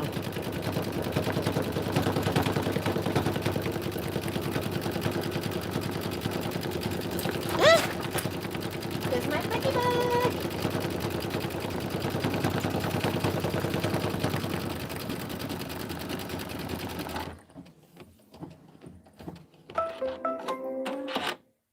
Oh yeah, that's a great idea to keep it in the bag, especially places where it's moist. My kids, what color are you putting in next? You are going to put, so it says change the top and bobbin thread to water soluble thread and stitch the kite tail 1, 2, and 3 placement line. All right, I'm going to put my water soluble. It wants you to put it in the top and the bobbin. All right. When we do fringe, it's just in the bobbin, but I haven't done, I don't think, a Kimberbell project where we put it in the top and the bobbin, but we're going to do it now. Let's get this out of the way.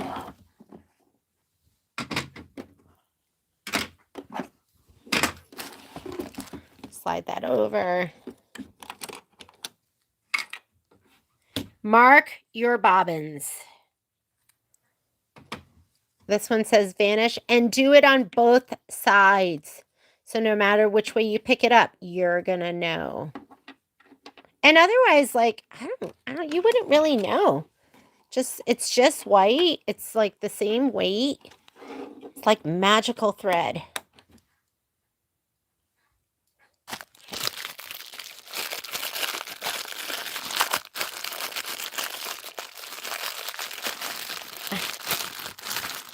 Lots of Hala shimmer. I think I brought home at this point, between my large cones and my small ones, I think I have it all. Okay, here we go. All right.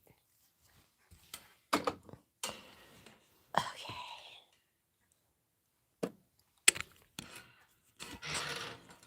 Swinging you over so I can have some room.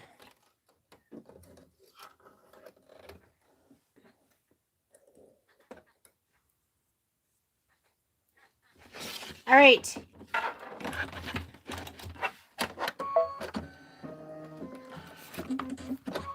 Go ahead and do your placement lines. Placement line, and then we're going to place the kite tail 3 felt.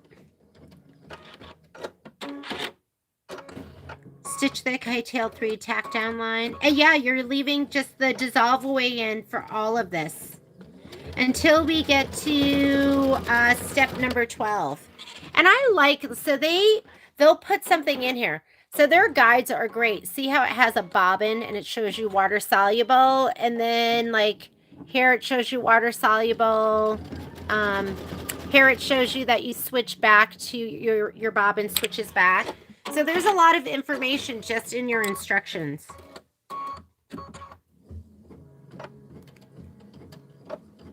It's hard to see. I know. I can't see it either. But you guys can, you'll be able to find it. Grab your felt. Oh my God. I made such a mess because I dumped over this whole tray. All right. So first thing we're going to do is we're going to lay down the red.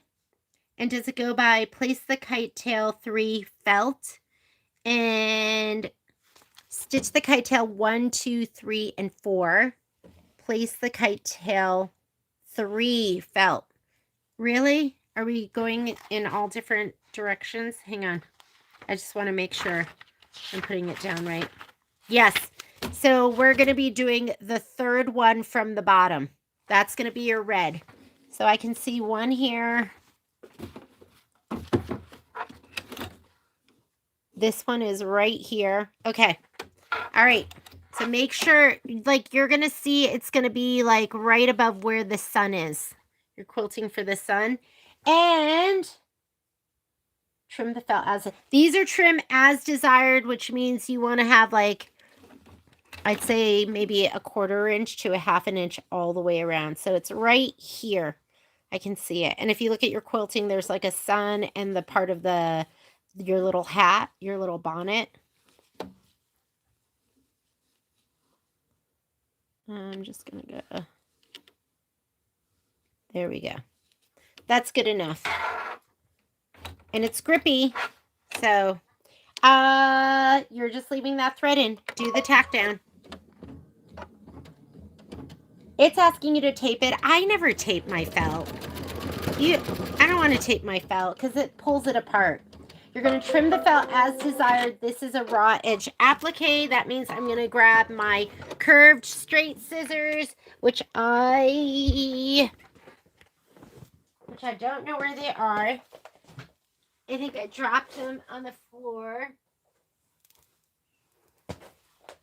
That's okay. I have another pair.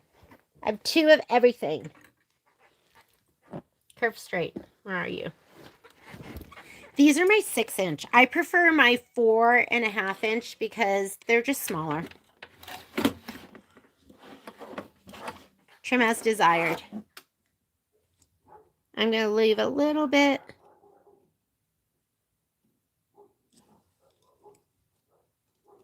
My first applique scissors were my 6 inch double curved, and I use those always. I was like, oh my God, what mythical magical scissors are these? And then I realized you could get them a little bit smaller, and I prefer the smaller ones.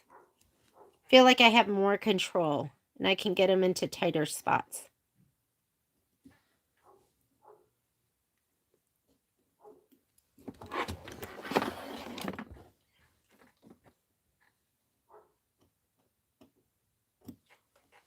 Okay, first bow done. Fluff your fabric. If you've moved it around, make sure nothing's getting curled underneath. I'm going to put this back down. It says remove the tape, trim the felt as desired. This is raw edge applique. Now you're going to place kite tail 2 felt. So this is 4, this is 3. This one right here is 2, and you're going to do the green felt. And you can tape it down if you want. I'm not taping it. And I also don't like super, super sharp edges. So I'm going to get rid of that little pointy point. Little things, right? Here we go. Right there. Well, it should be good. If you need to tape it, go ahead and tape it. How are we doing? Anyone need help?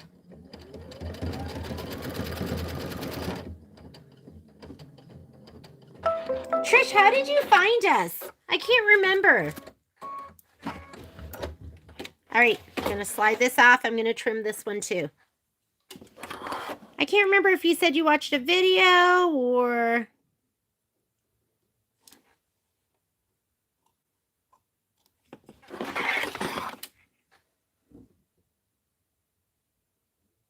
But I think you found us not too, I don't think, I mean, you came and visited us. I think you hadn't found us too long before that.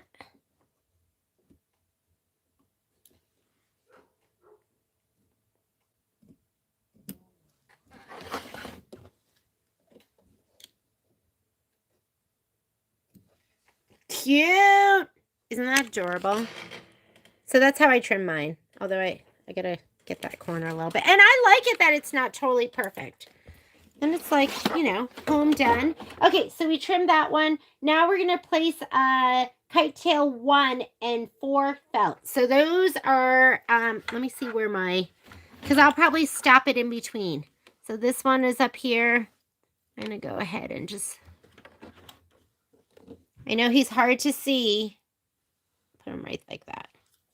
I'm going to stitch it. And then once the thread cuts, I'm going to stop. So I'm going to do my tack down. And we're not threaded. So hang on a second. Let me rethread. And this is a tack down. So sometimes if it's a placement stitch, I don't go back those extra stitches, but this time I will because I want the entire tack down. That will go forward to the next step. This will go to the beginning of the step we're on. And if I hit it again, it would go to the previous step. There we go. So I'm going to put my finger on the start stop so I can go ahead and stop it when it cuts. And then it'll give me time to trim and then I can place my felt. Here we go.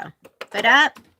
Let me trim this and then I'm going to replace my felt. So I know there's plenty of room. I could have just left it.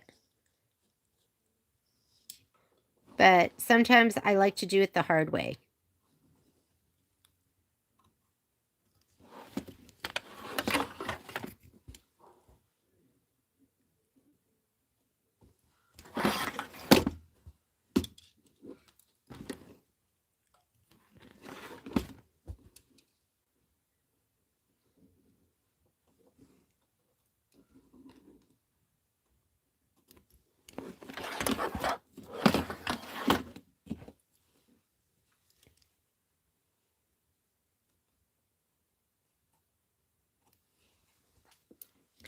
I don't know why I just don't like super sharp corners. Oh my goodness. Those are cute. All right. Now I'm going to put my my felt down here because it's going to stitch that last one. Right down. I'll put it just like that. Oop, he moved a little bit.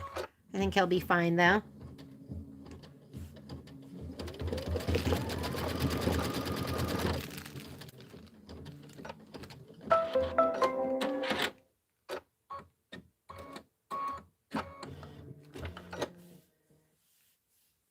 Would sell. Oh, yeah. Okay, we'll get it. We'll get it. I know. It's going to be awesome. Yeah, somebody had mentioned it to me before, but I didn't understand that there was like a different one. I thought they were talking about just the regular one. I love that Panasonic iron. I absolutely love it.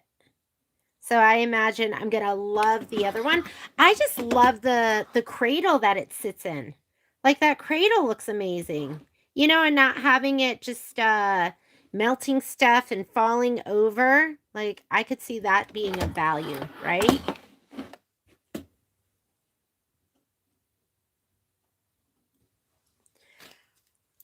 Those are adorable. It's just little stuff. It's so cute. All right, let's see what it wants us to do next. So now that we've done that, there's probably going to be some stitching down and then we'll release those little bows. So, place the kite 1 and 4 felt, tape in place, stitch the kite tails 1 and 4 tack down lines. Oh, I did that. Remove the tape, trim the felt as desired. These are raw edge. Now you're going to change the top thread and the bobbin thread to a neutral color. So, sorry. Slide this off. You're going to put your regular thread back in because now you want your stitches to stay intact. We're going to wet these and then those little bows are going to be, you know, free flying. They're going to be. So I'm putting a regular, this is just my regular bobbin, my regular embroidery bobbin. And then for the top color, I think it's mocha. Is it mocha? Slide this back on. The top color is J, and J is, what's J? Up. Yeah, so get your buttercup. It's going to be your yellow. I wish they would just not even do the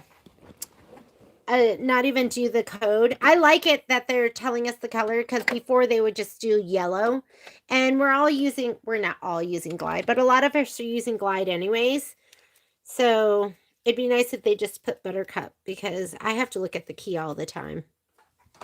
I could probably write it in. Here we go, buttercup.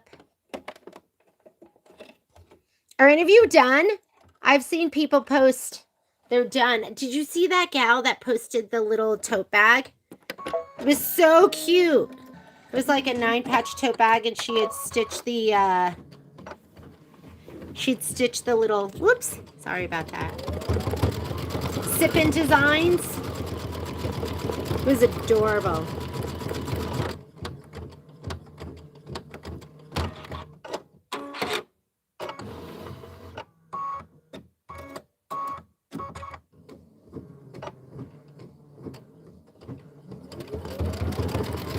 Yeah, I left my Badge Master out, and I felt like my Badge Master, Cindy, got a little, like, crispy. So, yeah, I think that is good advice. Especially depending on where you live. All right, so that was step in your instructions. That was this step right here. So we just stitched the kite tail 1 and 4 center fill. Now we're going to go ahead and we're going to do monarch, clover. I don't know what L is. Is that tango? I'll figure it out. But go ahead and do your monarch thread. Monarch, your red. I don't know where I put my really, really pretty red that I was using. I have my second choice red. So my kids, you know, they grew up here in Nevada. They didn't realize that, like, here you can leave a bag of chips open and it doesn't get stale. So we were like on a East Coast trip. That's where my family's from. We always call it going on tour. So we were on tour on the East Coast, visiting all our friends and family. And like Kai left open a bag of like Cool Ranch Doritos, and then they were like soggy. He was so confused. He was little. I'm like, that's what happens if you leave your chip bag open. He'd never experienced that before. All right. F is clover. Get your clover thread. That's going to be next. It's going to go on the green. And then the L is tango. So you need your tango too. So let me grab clover. I like to leave my chip bags open here because then it's easier access. I don't have to take off the chip clip. I can just reach in there every time I walk by the bag. And like right now in my sewing room, I have a bowl of pretzels and I just leave that out. Patrick, I heard Patrick like, he was like, Poppy! And she was in my sewing room on my sewing. I took my bowl of pretzels and I put it in the middle of my sewing table. It was the middle of my Martelli and my unique sewing table. Like, they could not stand on their hind legs and reach it. But she had climbed. She's just walking around on my sewing table eating pretzels. He said she had her face full on in the pretzel bag. Or in my pretzel bowl. Why is this? Something stuck. My thread is not pulling out smoothly. Hang on. There we go. She didn't care. She's like, oh, tables. Tables are meant for walking on. I think it's because at daycare, they have a play area and they have picnic tables. And so all the dogs sit and jump on the picnic table. So she thinks picnic tables are for her too. Standing on them, that is. Okay, after we do this step, this is this step right here, step 14. Now we're going to stitch life picnic with your tango thread. So grab your tango thread next. So we're going to end up dissolving away the thread that's holding this down. And then that part of the bow there, they'll just be more dimensional.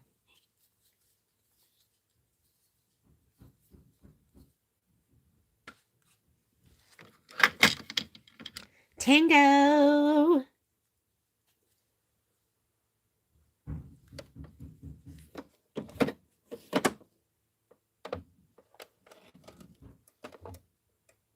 Whoop.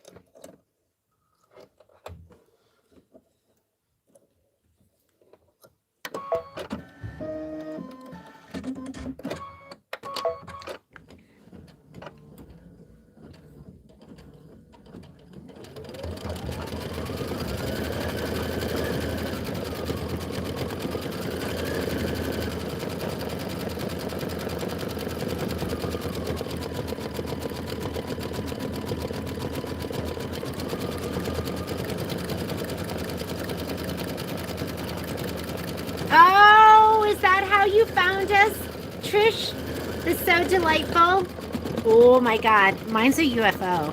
I still haven't finished it. That's awful.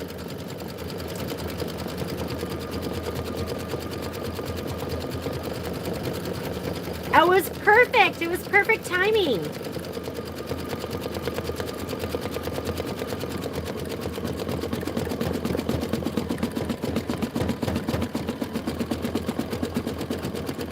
Oh, Betty, I hope you feel better soon.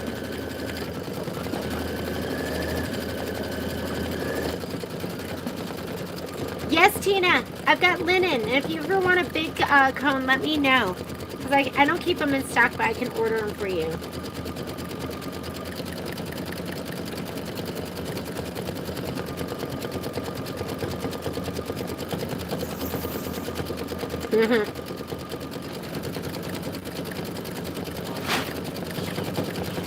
Did you do it all, Patrick? Hi, Pops. Hi, Mama. That's crazy. Okay, after you put this in, next page, then you're going to stitch is always a and with you, and that's going to be grotto blue. So get your grotto blue next. I know, isn't this sweet? I mean, just the quilting with the dimensional little bows, and it's just adorable. Hi. Patrick, they all say hi. He's back outside again. Oh, no, you're inside. Momo, that's hot. Momo, coffee, come on. They smell the pizza. Pizza makes the world go round. Okay, I'm going to take off my shoes. No. She's like, I can climb on that table and eat that pizza. I'm going riding. Okay.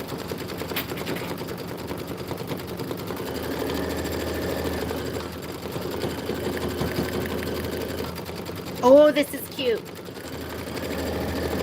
Guys, we're almost done with our second block.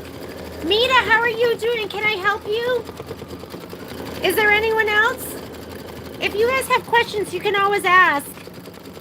I want to make sure you guys do this, and if you have any questions, I want to help you. After we do this one, we are going to do flower 1, where we get to lay down our dragonfly wings, and I can't wait. I'm super excited. So this is going to be the next block that we do, okay? And isn't it nice? We don't have to do all this nonsense. We've done it all. We're ready to do the fun stuff. So I like the way we've evolved into getting all of that pre-stitching done.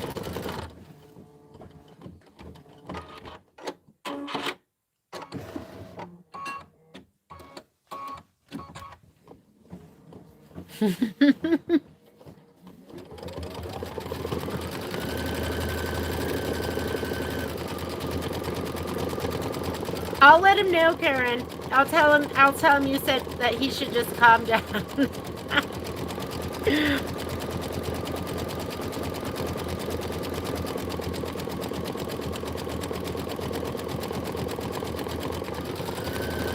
Oh God, Trish, are you waiting for me to finish it?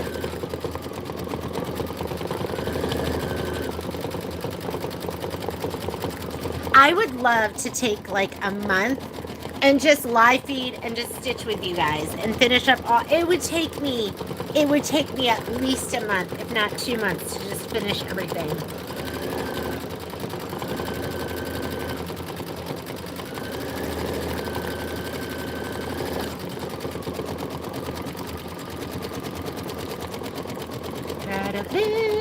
Grata blue. This is 6 minutes of stitching, so just let it go.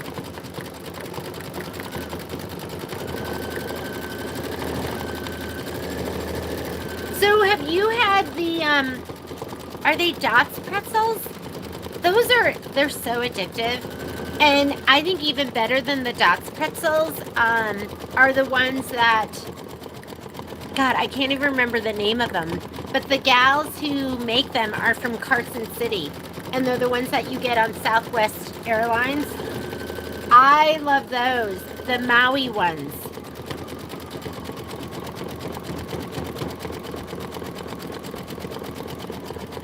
Nice, Tina. Sherry, is it on its way? Did you just order it?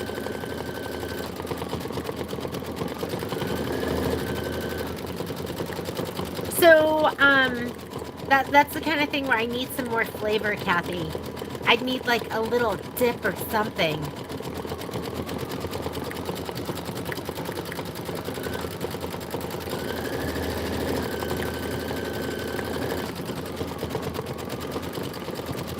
I love Winco.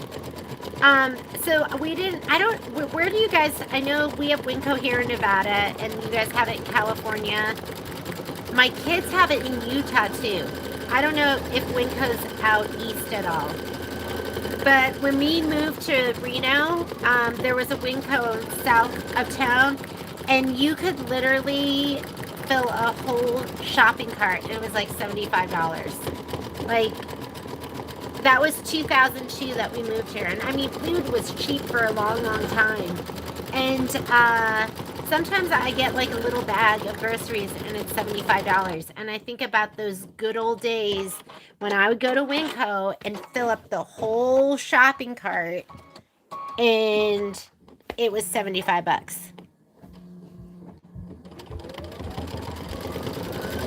Oh, yay, Sherry.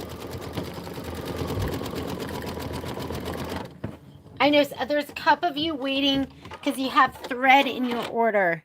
And I think by Wednesday we should have all the thread.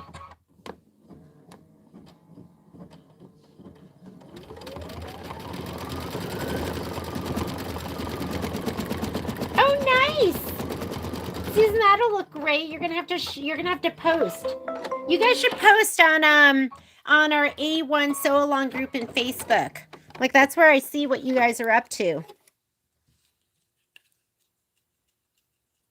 Cheddar, bacon, dressing. Everything is better with bacon. So we had a gentleman come into the store. I don't know how this happened. He said, he was talking to Patrick. Patrick was like, you know what that guy just said to me? He goes, women are like bacon. They smell good, they taste good, but they'll slowly kill you. That's what he said. I was like, oh man, that's kind of funny.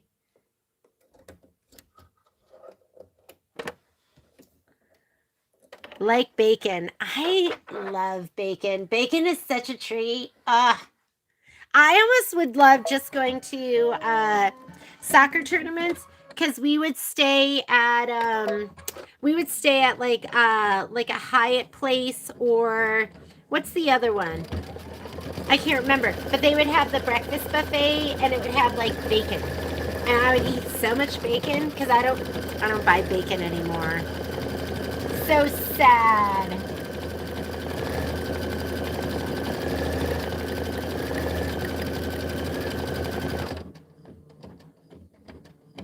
Oh, Lita! I know.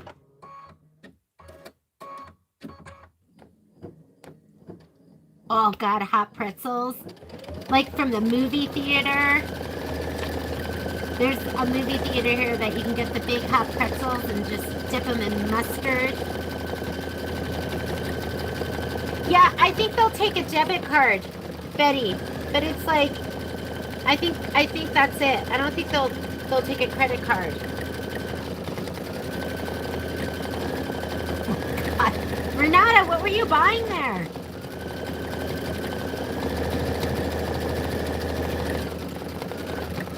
I used to think it was crazy to go to Costco and like we would spend $200 and I would be like, oh my God, we really spent a lot of money. And now you're kind of excited to get out of there for less than like $300 or $400. How cute is this? Isn't this adorable? Let me see which let's see what's going on here. So flower 1 actually is going to be in a 5x7. So I'm going to hoop up with my 5x7 and just be ready. So if you have a 5x7 hoop, let's hoop up. 5x7. Oh my God, I dumped so much stuff just a minute ago. I dumped over my whole, I have bobbins everywhere. I think you can hear them falling.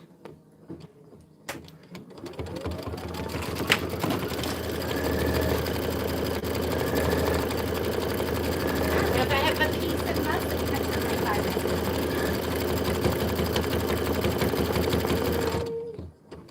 Okay, this isn't the right size.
Okay, let me get my 5x7 hoop.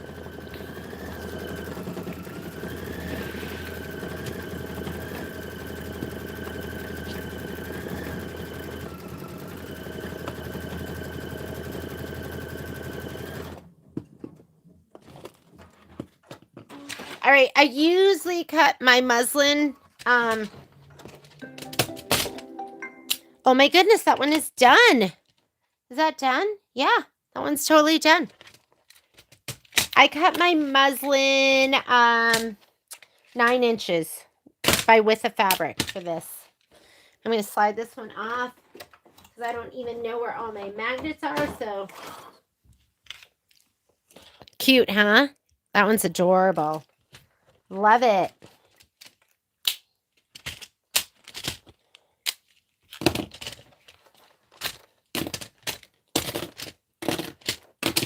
And so this one doesn't get turned under. I'll usually cut one off.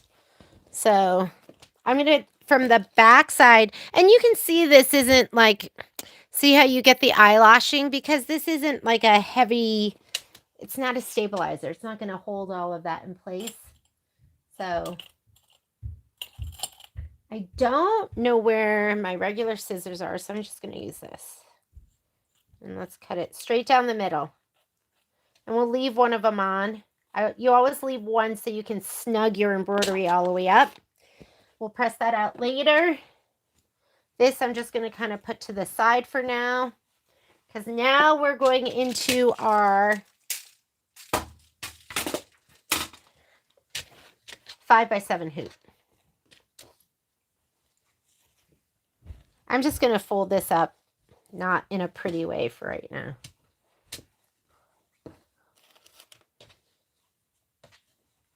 So Patrick and I are going to be in Vegas this weekend. And all we can talk about are all the different places that we're going to go. We always go to all the same restaurants every time we go, like our favorites. We lived in Vegas for a while, so we have, you know, all the favorite places that we love. But there's so many other restaurants we've never been to. We're going with friends. We're one of 4 couples that are going. So I figured this isn't the time to experiment. But next time we go by ourselves, I have a whole list of other restaurants that I want to check out. They just have such great food in Vegas. Okay, hooped and ready to go. I'm going to slide this onto my machine. And here's my bag of stuff. So we've done Life is a Picnic and the Pennants. So now we're doing Flowers 1. And for Flowers 1, wrong book. Not that book, not this book. Where's the right book? Oh, under my computer. Flowers 1, Flowers 1. Ooh, my Dragonfly wings. I'm going to put that on top of my machine. I could have seen me like looking everywhere for that, not being able to find it. So we already did this. This was your homework for last week. So hopefully you have that done. If not, you're not going to be able to do this one right now because you need to have that all set and ready to go. He's going to get laid down and stitched down. So we're going to do Insect 7, the 4x6 design. And I am looking for my piece of fabric should be right here, 4.5 by 6.5. 4.5 by 6.5 is the design, but these are the, I think this is it, right? This looks like it. Is this right? Yes. And if you did your cutting already and it looks like that, that's right.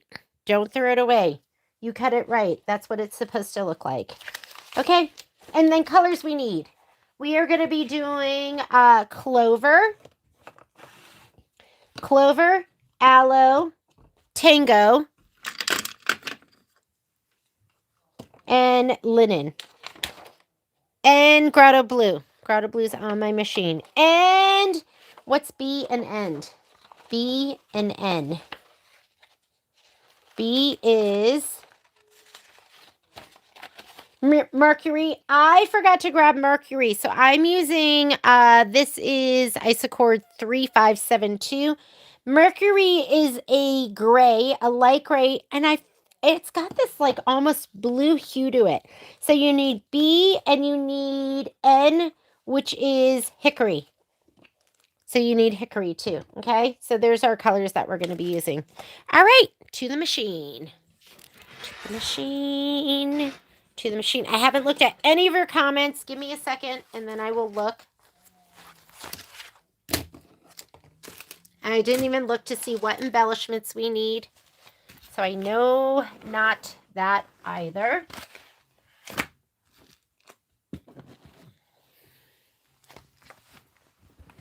Okay, you guys need anything? Can you... Oh, we didn't. Did you get your stuff, Denise? We didn't because I think everyone should have their stuff. It's not canceled. And it's gonna be on Thursday. So I'm keeping my fingers crossed everyone has everything. It's so hard to like reschedule those. So I'm gonna come in here it is a go, and I'm hoping you get your stuff by Wednesday. I'm going to go to my home button, and then we're going to put insect 7 4x6. Insect 7.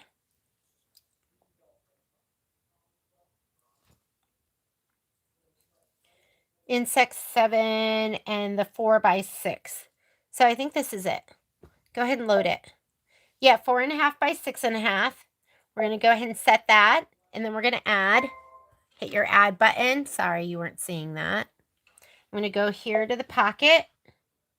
And then we're going to add the design. Go here to where you bring in design database transfer.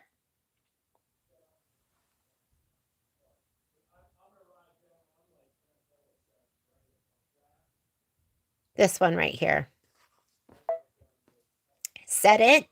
And it says that it's going to be centered.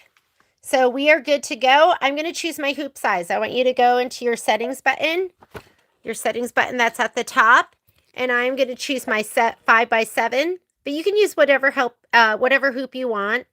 I'm going to say okay. And don't move it in this screen, not in your main edit screen. You're going to move it in your layout screen. And I don't even have my hoop on. I'm going to slide my hoop on first because that means it won't allow me to move it outside of my embroidery field. And now I can go, here, I'll show you here. I can go layout, move, and I'm going to scoot it up. And it'll stop.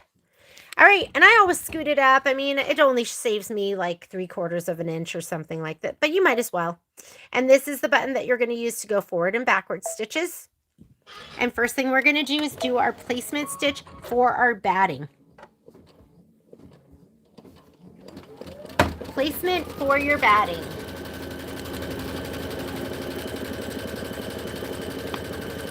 Grab your spray and your spray tent.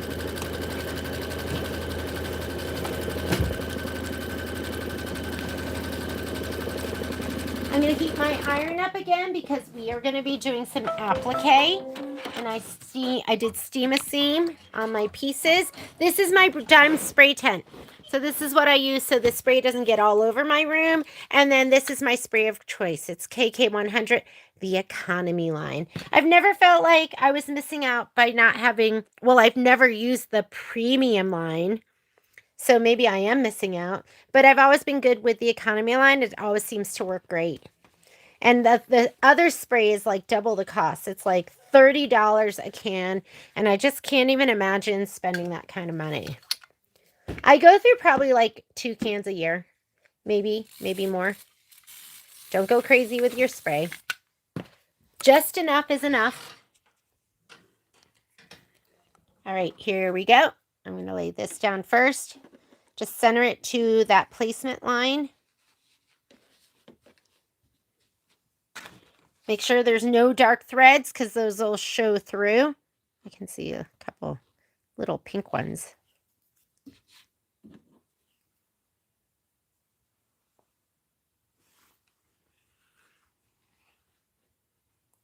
Denise, have you checked your tracking?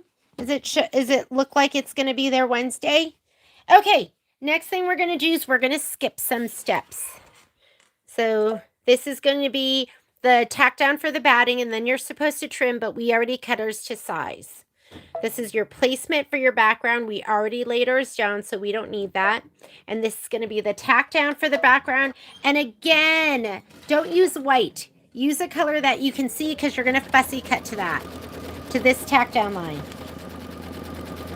What should we use for our quilting stitch? I was planning on using the light gold, but I think the light gold was a little bit too dark. So I think I'm going to go with pearl again. And this is the difference between pearl and linen. I don't know if you can see that. It's a little darker, a little creamier, so I'm going to go with the pearl. I really need like a white Hella Shimmer. Oh, okay, good. Yeah, we have some other people that are still waiting for their kits, and but it looked like everyone else had done the pre-recorded class. So I was like, okay, as long as Denise has her stuff, we're good. If something happens, let me know, Denise.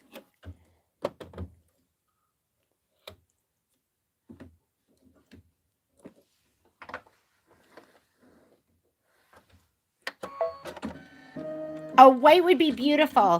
Who was I talking to?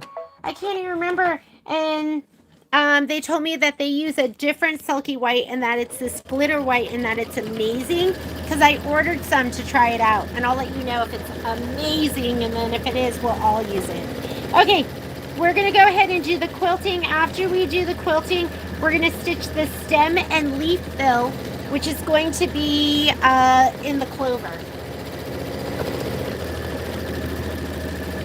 I love these trays. If you're looking for a way to like organize your threads while you're working on a project, these are great. And I was gifted a set of these from Alice, and like I would have never have known about them. You guys share so many great products with me. So we're gonna stitch this out and then get your clover.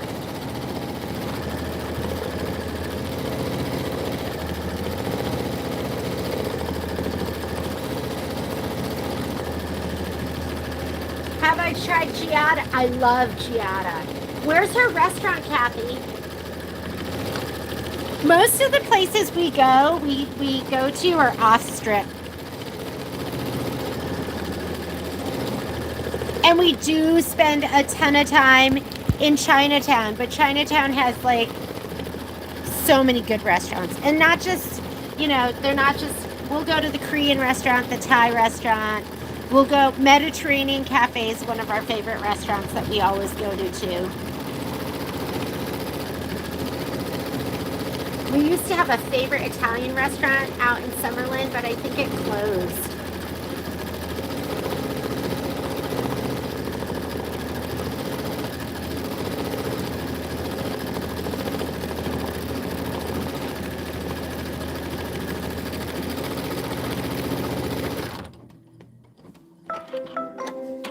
I do love Giada, and I love Italian food. So there's so many, I've been, I think because I've been clicking on them, and then it gives you, Instagram starts feeding you what you've been looking at. But there's a guy I really like, and he was talking about 10 restaurants that you have to try. And there was this Italian restaurant down on Fremont Street. I rarely ever go down to Fremont Street, but it looked good. That's why Patrick and I travel at this point. We don't even travel to go sightseeing. We travel to eat. We're like, if you don't have good food, we're not coming. Okay. Wings. Oh, no, leaves. This is the stem and leaf fill, and then you're going to put in the aloe.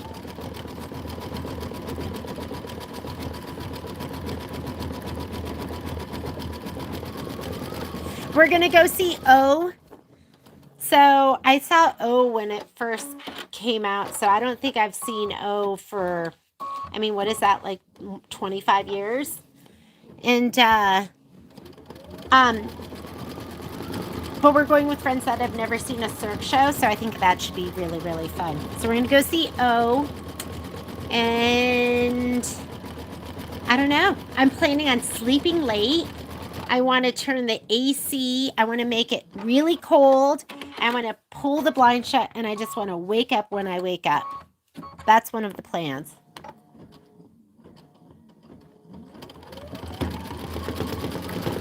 O's my favorite, but I haven't seen them all.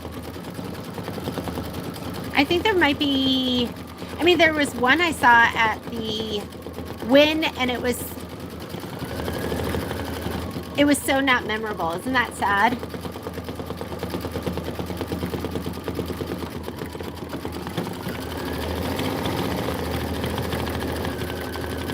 I think the last Cirque show we saw was Ka. But I love Mystère. Mystère is like one of my favorites. And O, I think, might be my favorite.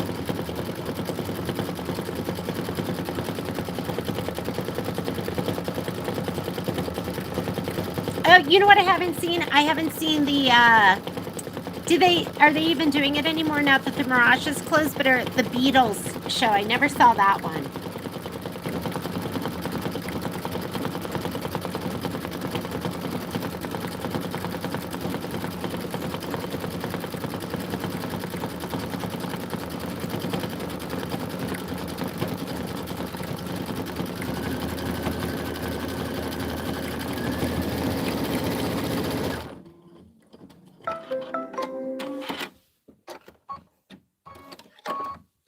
Okay, we're going in with our aloe.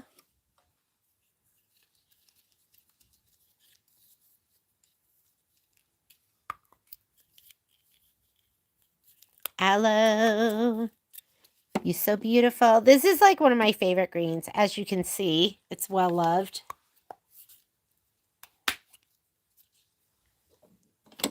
Lita, I want to go to Mediterranean Cafe. That's like, I always have to go. And we want to go to Sushi Fever.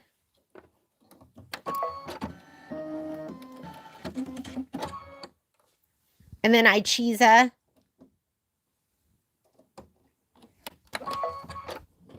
White Selkie! That's it! I ordered it.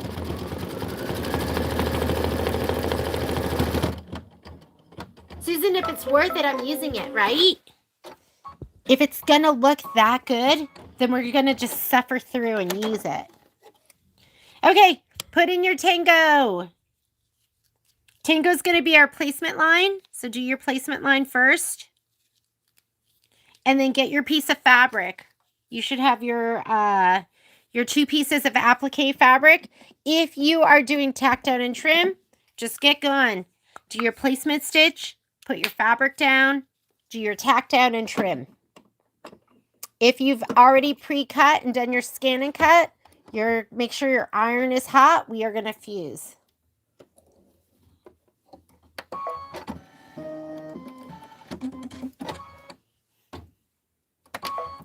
Oh, Renata, you gotta go. We go a couple times a year. I mean, Patrick's gonna be.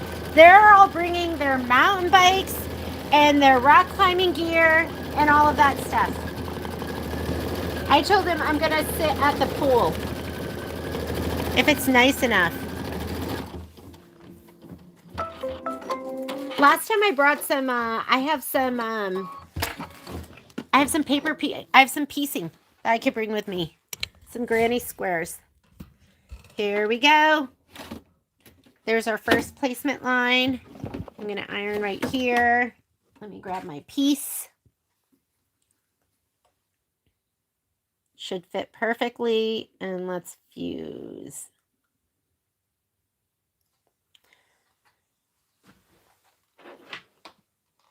Oh, this is what I'm scared of, this little hoop.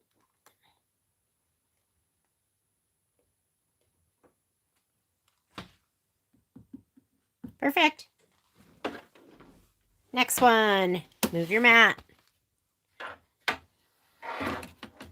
We have to fast forward. If you're fusing, you're not going to do the tack down. So I'm going to say, okay. If you're doing the tack down, do it now, and then you're going to trim. If you already pre-cut, you're going to skip this step. And now we're going to go ahead, leave your tango in there, and it wants to do the decorative stitching. Stitch it out. That is going to be 2 minutes of stitching, and then we're going to do the flower 1 center fill, which is going to be in linen.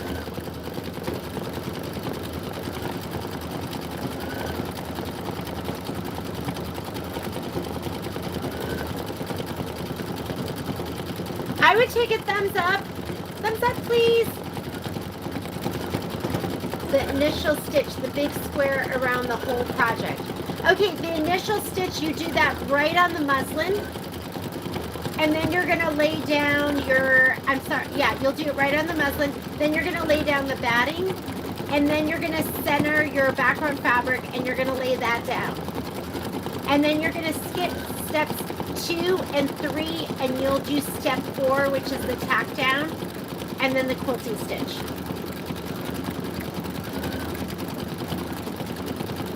So do the big square just on the muslin. Mita, do the first stitch out is the placement stitch for the batting. So do that and lay down your batting and your background fabric. And then skip steps 2 and 3, and then you're going to just start with step 4, which is the tack down for your background.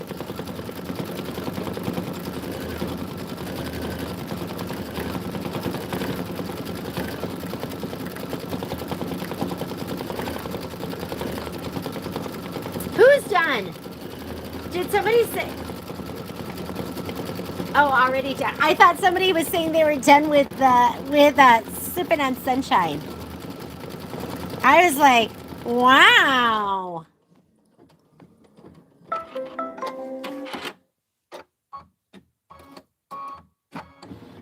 All right. Go ahead and take out your tango, and you're going to put in your linen.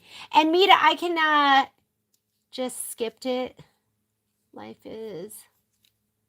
And come to the store. Okay. You can do that too. But, you know, because we're cutting our batting to size, and that's in your spreadsheet too.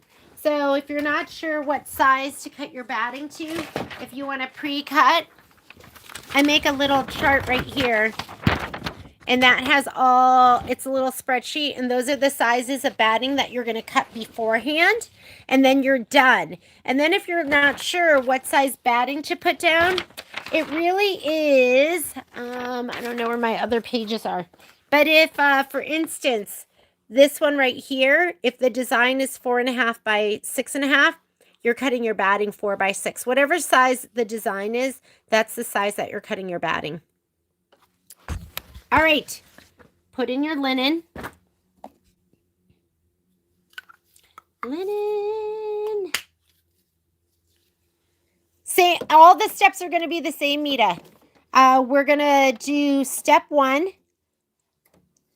right on the muslin, and that's going to be your batting placement, and then you're going to put down your batting and your background fabric. You're just going to center it. For the most part, it's not always like that. And then you're going to skip steps 2 and 3. You'll do the background tack down and then the quilting stitch, and then you go straight into the embroidery.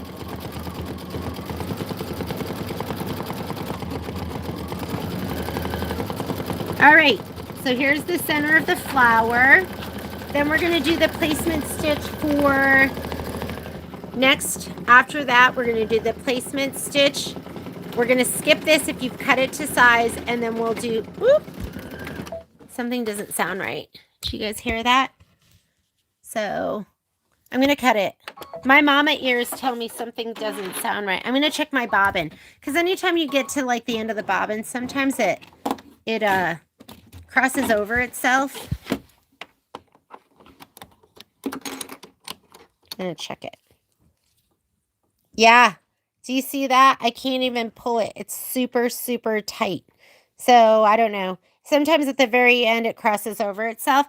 I'm going to just take that and throw it in the trash can. And I'm going to get a new bobbin where it's a bunch of them fell all over the back of my table. So that's what I'm looking for.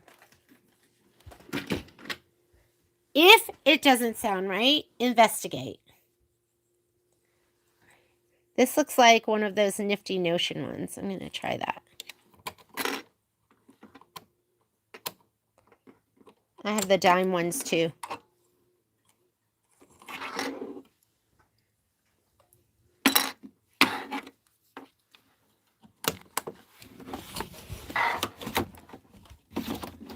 Okay, I'm in this screen already. This is the screen I live in when I'm stitching out. I'm going to go back 10 stitches. Make sure you overlap your stitches.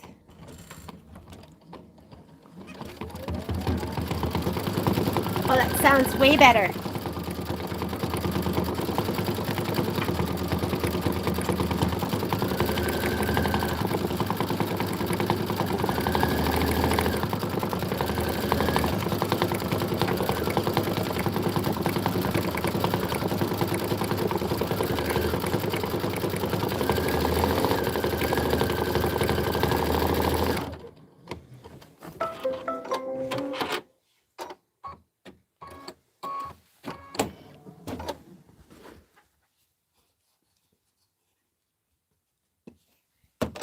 I was just looking at the stitching. It was pulling and got a little bit tight, but I can live with it. All right. Put in your grotto blue.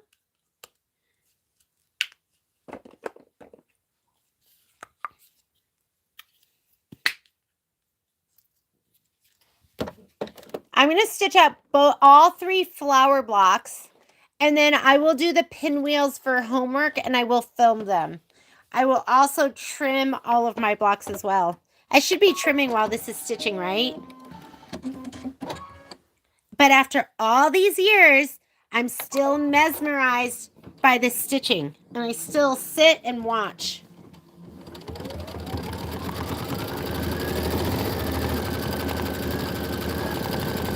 Yeah, it just, they cross over at the end. Sometimes they just break.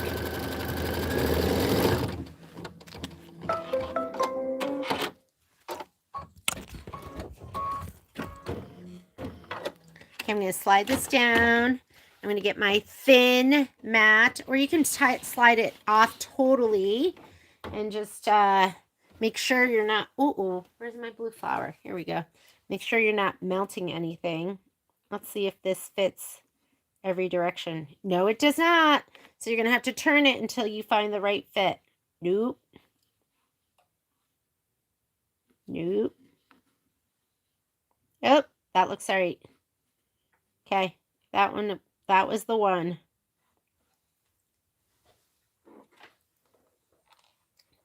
All right, I want a smaller one. I love this iron. He'll become my travel iron, right? But I want it a little bit smaller. There we go. He's nice and hot. I like that. I like that he sits on his end. Take out your mat. Slide your hoop back on. Since we're already fused, I'm going to skip this step. So this is my tack down and trim. There's my decorative stitching. Grotto blue. Let's just confirm. Yeah, grotto blue for your decorative stitching. H. H, H, H, H. I just feel like I need to check again just in case. Yes, grotto blue. Go ahead and stitch. And then you're going to stitch the flower to inner petal fill. That's going to be mercury, but I'm going to be using an isocord color because I don't have my mercury here. I know, Rebecca, after all these years, do you just find yourself just watching it stitch still? I just love it. Sometimes it's like a little surprise like this. I didn't know it was going to do those little stitches down the petals.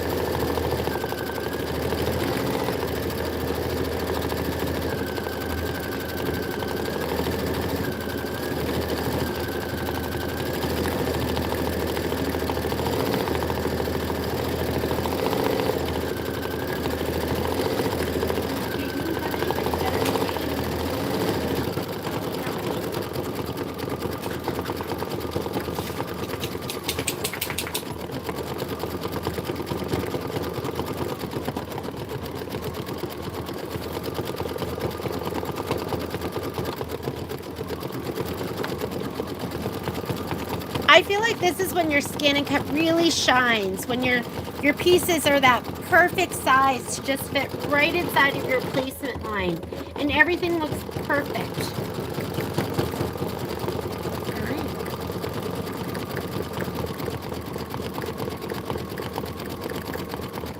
Miss Susan, you're gonna have to post a picture. We all want to see the 3 flower blocks in one. Are they all, I want to look at how they're, are they all together? Oh, I see what you're saying. Yeah, why wouldn't you do that, right? Yes, because they're like continuous. There should be just one. Okay, that's really smart. I didn't even think of it. So this is what it's going to look like right here. So what Miss Susan's done is she's just stitching it all in one. What size hoop are you doing it in? Are you doing it, because this is 5 by 7, are you doing it in the 10.5 by 16?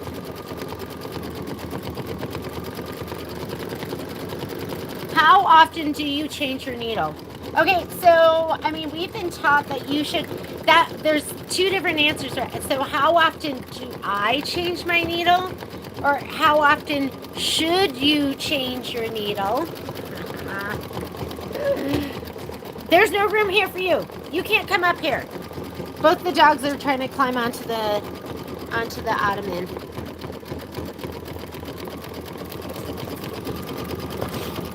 This is what I deal with. This is why I can't get anything done, and I can't even sit down while I'm trying to stitch.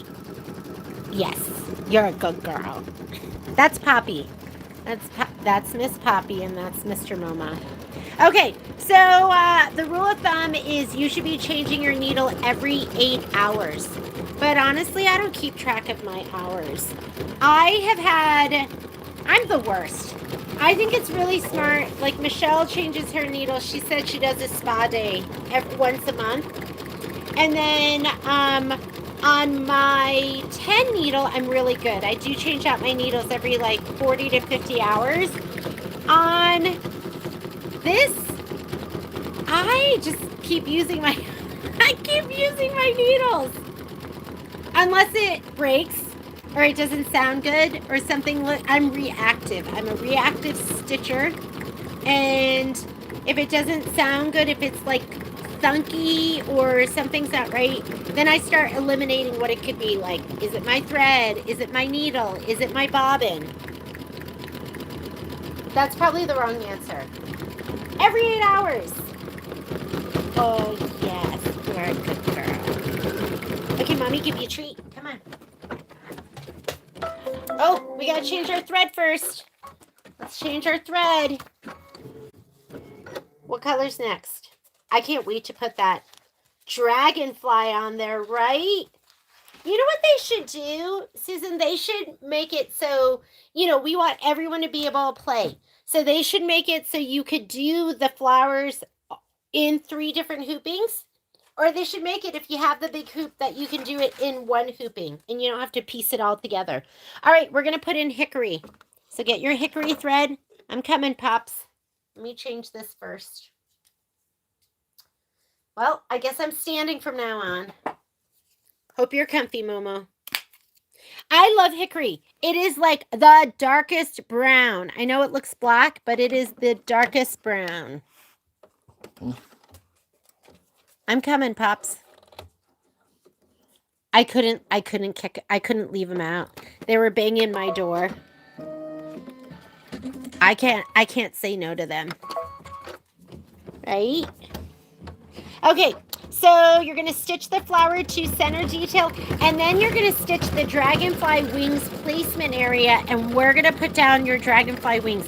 If you've lost your dragonfly wings, find them now. You're going to need them. Okay, let's eat your treat.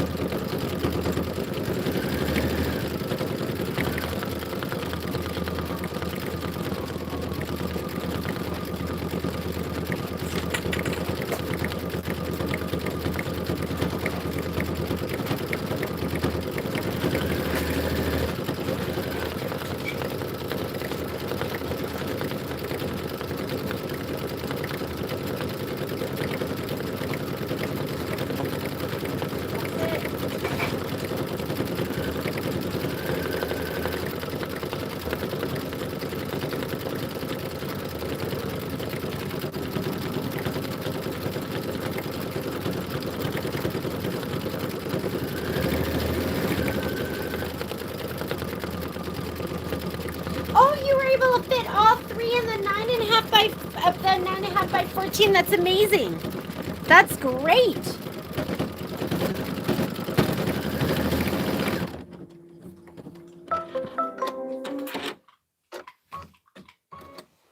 Do you have software? Miss Susan, did you put it together in software? Okay. Did I mess that up? I messed that up. That should have been Mercury. All right, I'm going to be doing some pulling out some stitches. Sorry, I would have noticed if I was just sitting here, but I went to go get those mangy mutts a treat, and I don't know if I'm going to be able to save this. I might have to just leave it because I don't want this stitching. This looks just like a really wide satin stitch. Were you guys all going, stop, you didn't change the thread? This should have been Mercury. I'm like, I don't remember that being that big. Let's see if I can get this out. We're going to go for it. All right, if you're behind, now's your chance to catch up. Sometimes I'll just live with it, but this is like pretty dark for a nice springy flower, right? Okay, Mama, you can sit down.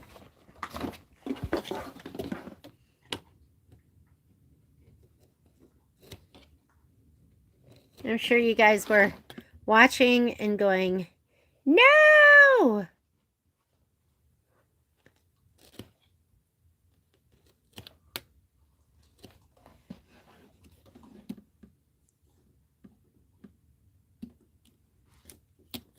This is the kind of thing that if I do it late at night, I'm like, okay, that's my sign that is time to go to bed. And sometimes it's just a chance for me to demo for you my favorite seam ripper. This one is my favorite seam ripper. If I had to pick just one, it would be this one, my Rip and Grip.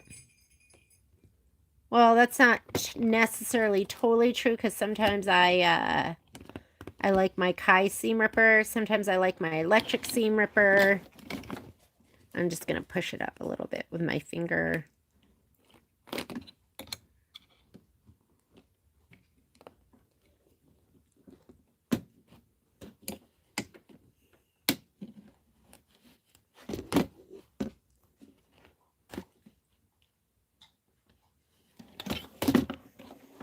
You thought it was dark. Yes, it was dark. I'm so sorry. I hope nobody else was stitching, that you didn't put that in, that you were reading your instructions too. Every once in a while I get distracted. If you were stitching and you did put that color in, because I did, feel free to give me a thumbs down. I deserve it. I'm sorry. I'm so sorry. I hate it when I give you the wrong instructions. Okay, let's see what I can just rip out with my tweezers.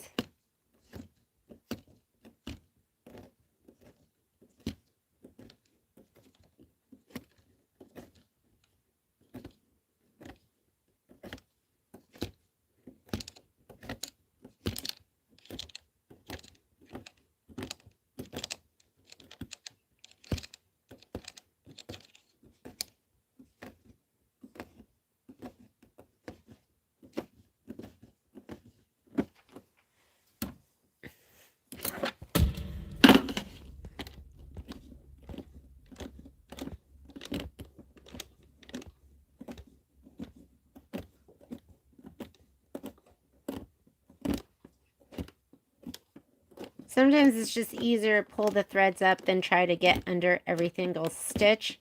So we'll see what we can do.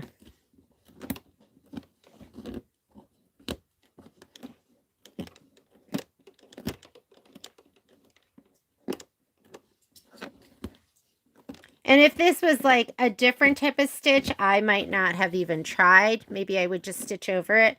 But when it's a big fat satin stitch, then sometimes I'll just rip it out. Because satin stitches are easier to get out.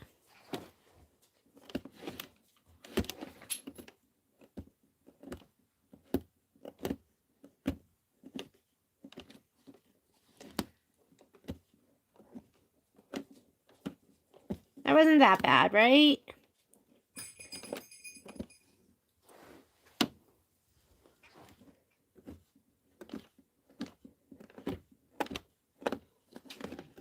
Okay, Pops.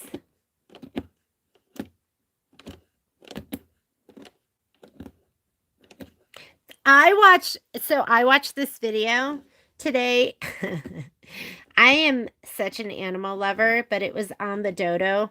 And some of you might have heard of the Dodo, but they do like animal rescue videos and stuff like that. And we watched this video and we're like, oh my God, I recognize that dog. That was about this guy who had rescued a dog and they found it a home. He had gotten it microchipped and everything. And then 12 years later, he got a call from the Humane Society that said that they had his dog. And he was like, well, that can't be because my dog is here. And he lives in Rip. Patrick's like, I know that guy. And he lives here in Reno. We see him up in the hills. And we recognize his dog because he has a dog that...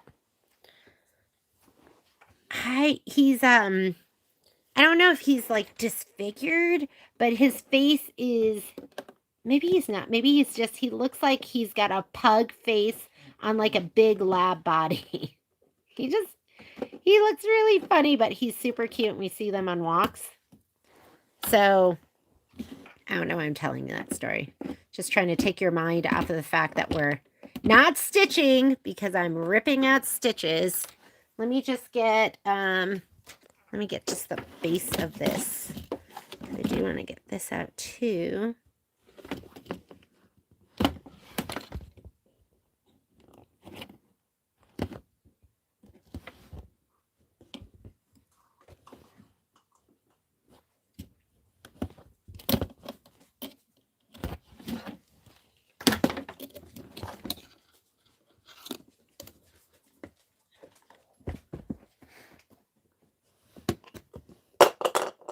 Yeah. Yo. Oh, God. Okay. Mm.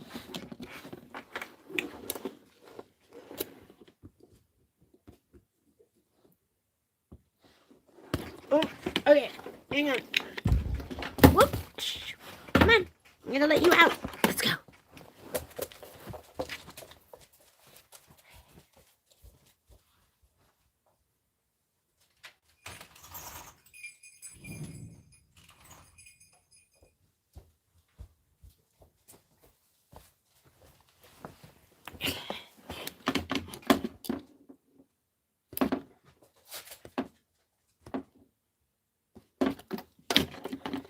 We're almost there. This is the kind of stuff you don't see in my recorded videos because I would pause. I'd be like, okay, let's pause that video for a minute.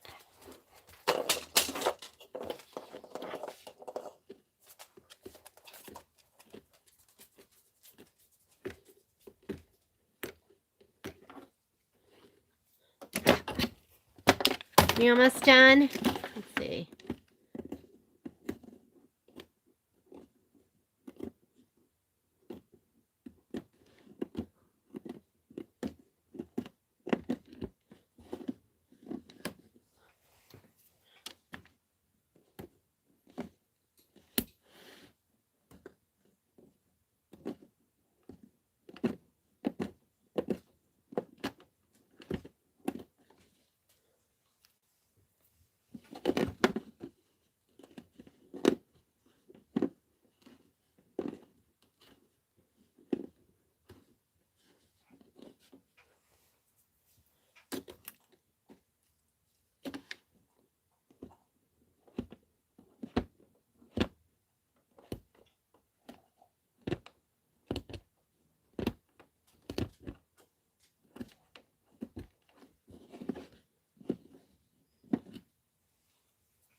Ooh, my thumb.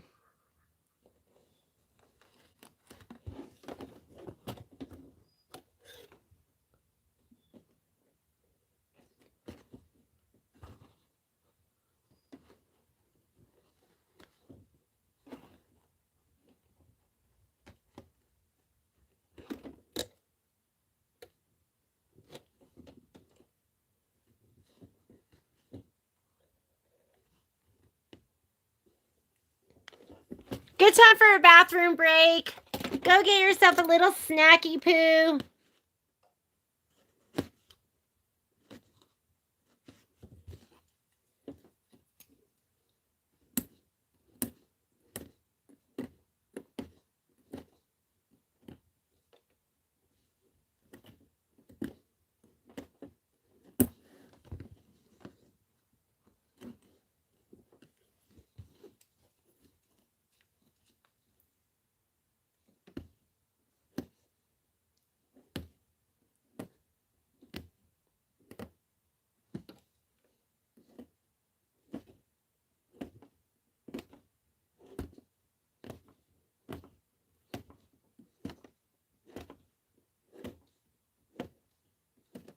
All right.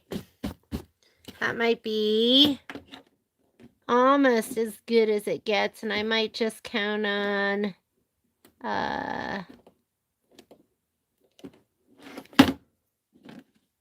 the threads just kind of covering over that center. Are you guys even?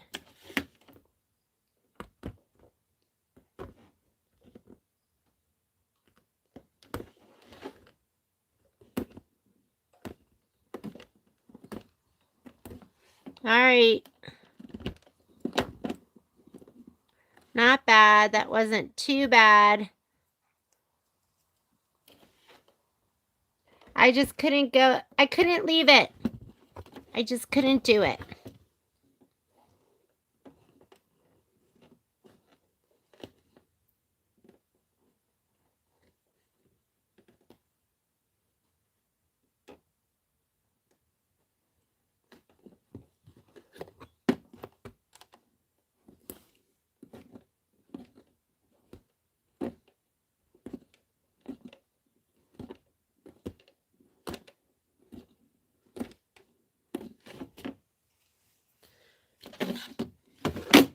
Can we live with this? We can live with this, right?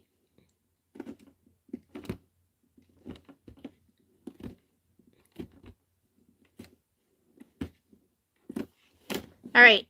I'm going to just hope that that mercury thread covers over the very center here.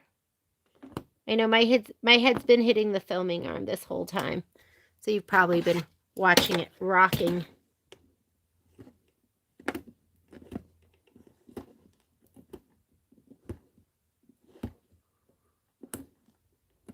Okay. That's as good as it's going to get.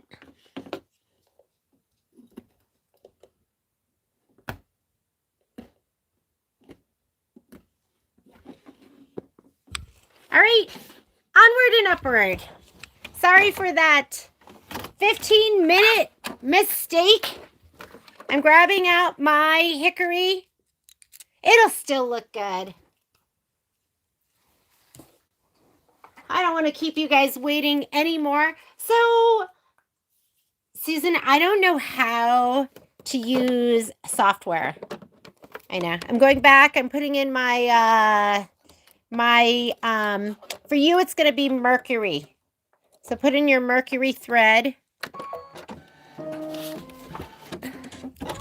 I need to go back a step. So this right here is that hickory, but I want to go to this previous step right there, and we're going to go ahead and stitch this out. And it's going to be gorgeous. And then the hickory is going to go over it, and you're not even going to notice. And thank you so much for bearing with me while I fix that oopsie.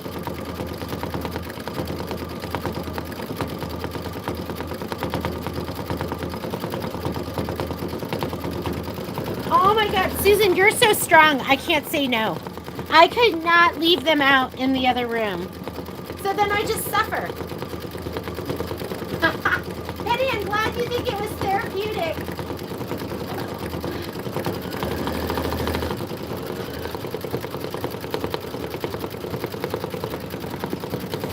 There we go. I just love these because sometimes pulling up the stitch with the seam ripper is hard, and then sometimes it's just easier to grab it with the tweezers. It's the combination of the two. And look, they're connected. so you never have to go looking for it. This is your rip and grip. I think that's what these are called. The rip and grip tweezers.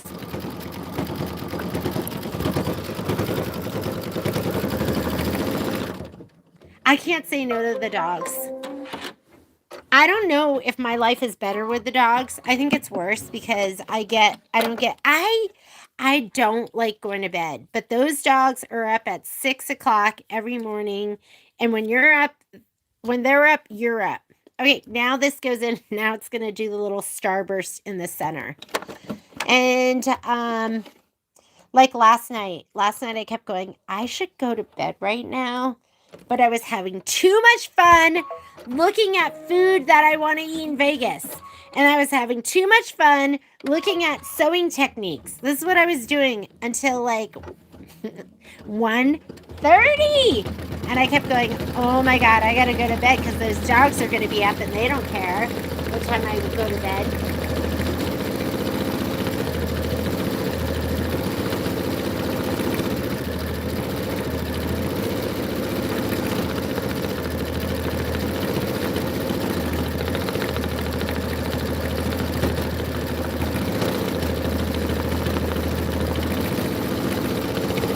There, that looks amazing. That would not have looked great if I didn't pull out the stitches. And so, everything turned out okay. All right, thread broke. I don't want you to worry about it because could you hear how thick it was? I'm going back 10 stitches. I might do these last 10 stitches really slowly, but it's going fast through all of that stitching, and think about all the friction. I sent Patrick the best video and it showed how a stitch is created. We're going to play it in the live feed because I think it's so important and it'll help you understand. All right, this button right here will just allow you to sew really slowly.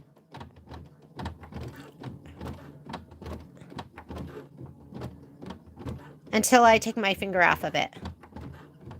But it's thick in that center, and I still have some stitches left from before.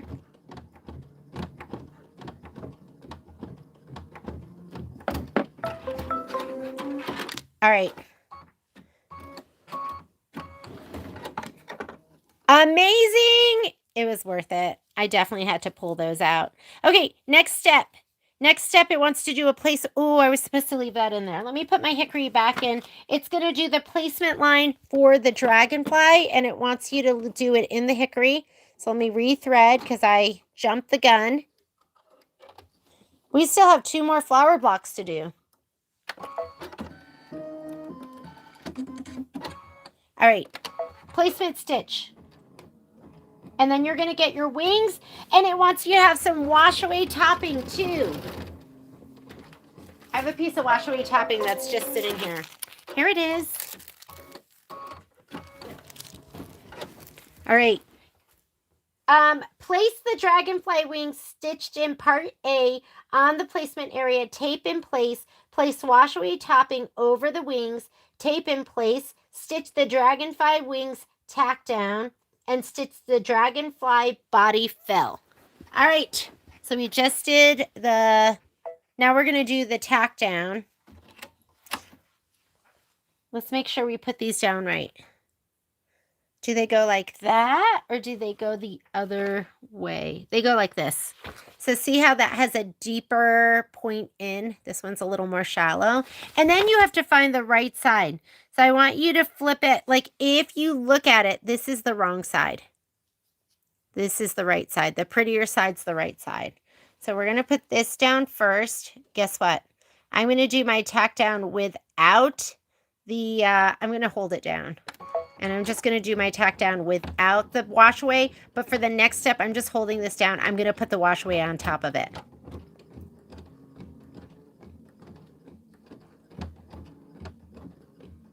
I just want more control with my fingers.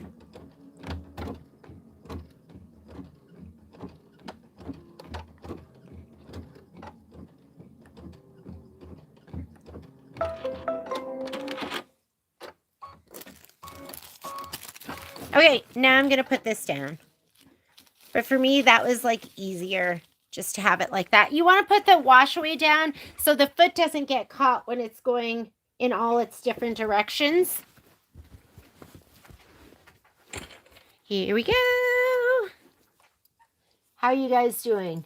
We're back on track.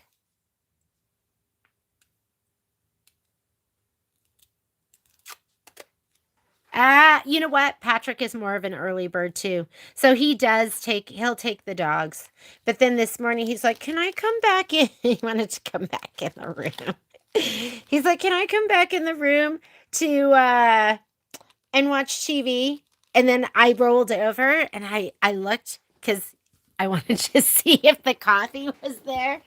And under my breath, I go, you're lucky. You're lucky the coffee's on my nightstand. And he was like, what'd you say? I was like, nothing. But I did. I was like, you're lucky that you made me coffee. I was just playing with him. There we go. If you feel like you need to put the foot up, you can put the foot up as well. But just remember that when you put the foot up, you got to put the foot back down. If your foot's too high, it throws off the timing of your stitches. This is so exciting. Tear away the excess topping, remove the tape from the wings, and you're going to stitch the trimming guide. So there's some trimming guides. So let's go ahead and we're going to pull this away. Oh my God, is that like so awesome? It looks, look at that. So much fun. Okay, there's trimming guides. So just go ahead and hit start again, and it's going to do your trimming guides. I'm in love. I'm in love with the Dragonfly block.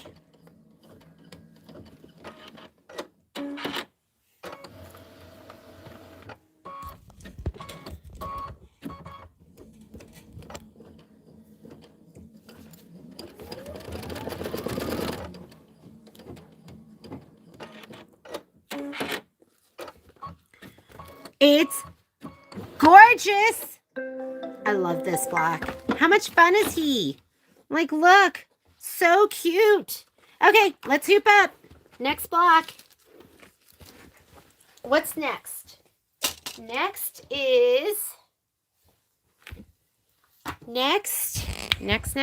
Yeah, this is a mess. I'm not even going to try and clean it up right now.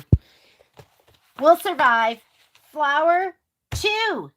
So we need our background fabric. We're going to be back in the, because the design is for, we're going to stay in the, we're going to stay in this 5x7. Yes, if you have software and you know how to use it, because I have software, but I don't know how to use it, combine them. Turn them into one block. Why not? Why would you want to suffer through 3 hoopings when you could do it all in 1 hooping? I'm going to go ahead and take these off. This is the block that we're going to do next. The little bluebells. Because in the end, it's going to look like this. See that? See this? We just did this one right here. And now we're going to do this one, and then we'll do the little one on the side. All right. Hoop up.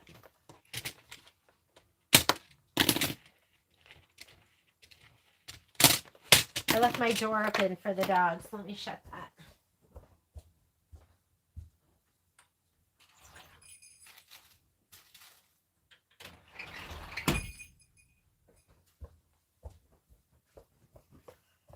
Alrighty.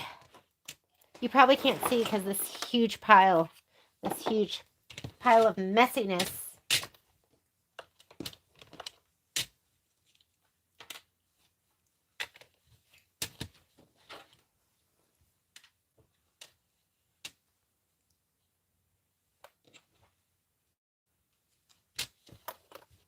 And put this on the top. 1 magnet on the top. 1 on the bottom. And then 4 of the little bitties.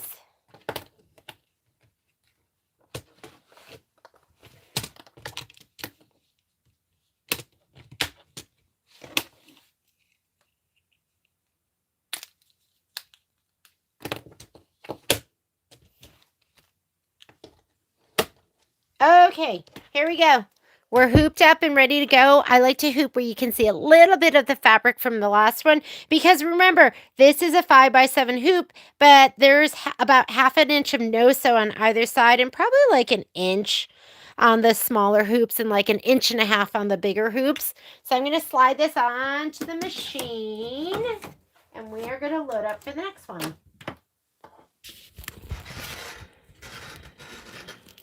That's my squeaky arm.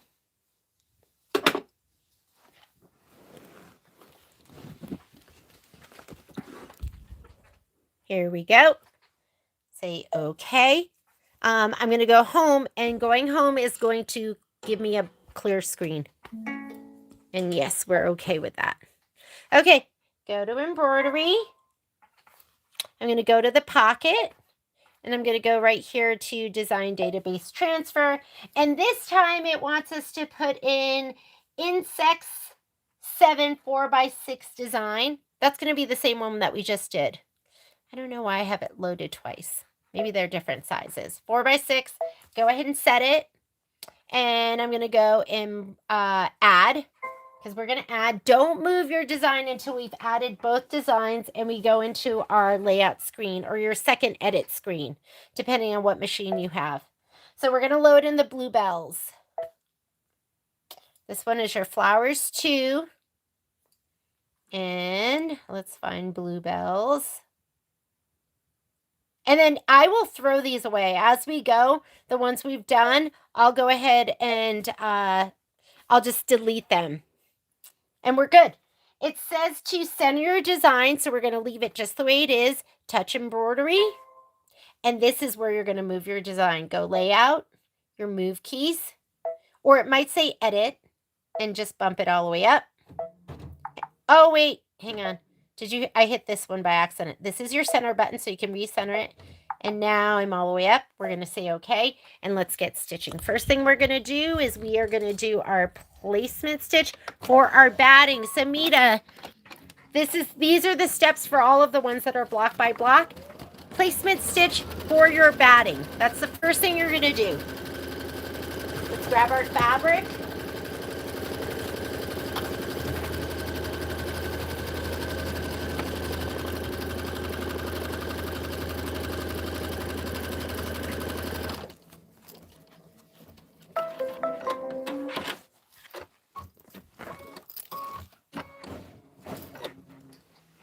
If you're new, ask questions. I'm here to help you. Okay, so we just did our placement stitch. I'm going to spray the wrong side of my batting, which is the nubbier side. This is actually the dimpled inside. This is my nubbier side. And my batting is cut 4 to 6. It might be a little bit bigger. And then the wrong side of your background fabric, which has SF101 on it. Don't get crazy with your spray. It doesn't need a crazy amount of spray. From that placement stitch for your batting, you're going to go ahead and put your batting down.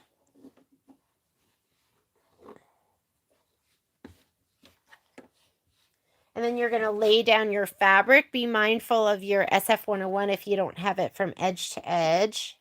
You're going to center this. So you're just going to center it, feel around. You should have about an inch, inch and a half all the way around. Doesn't have to be perfect.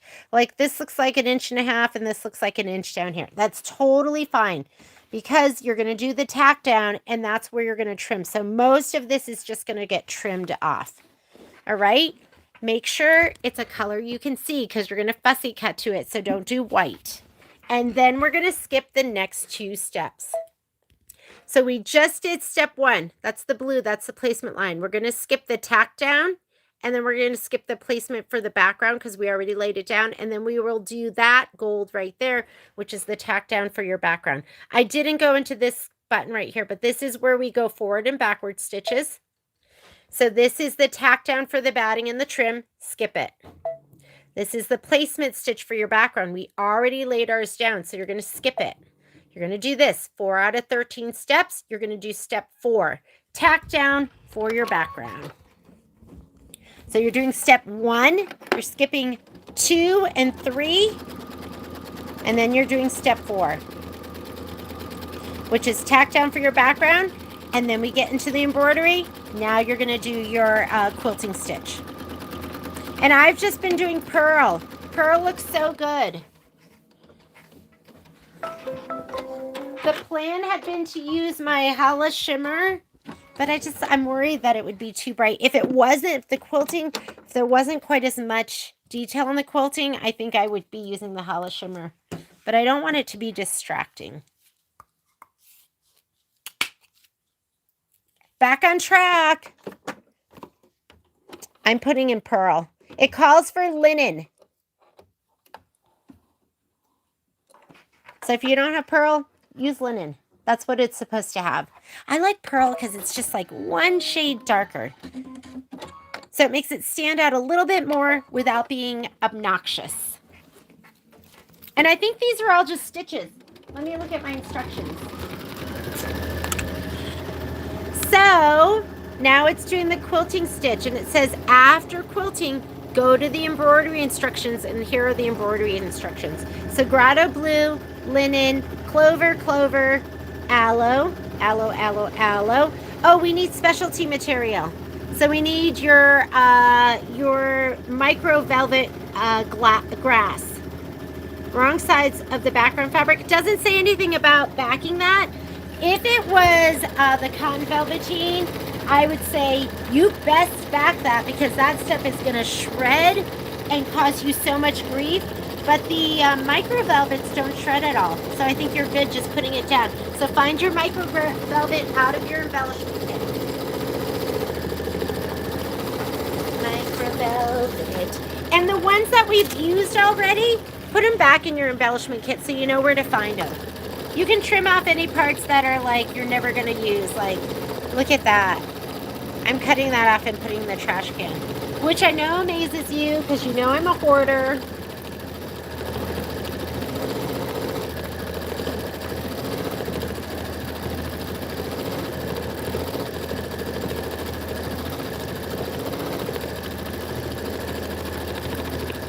But you really don't have to pre-cut your embellishment pieces. I mean, every once in a while it'll make a difference.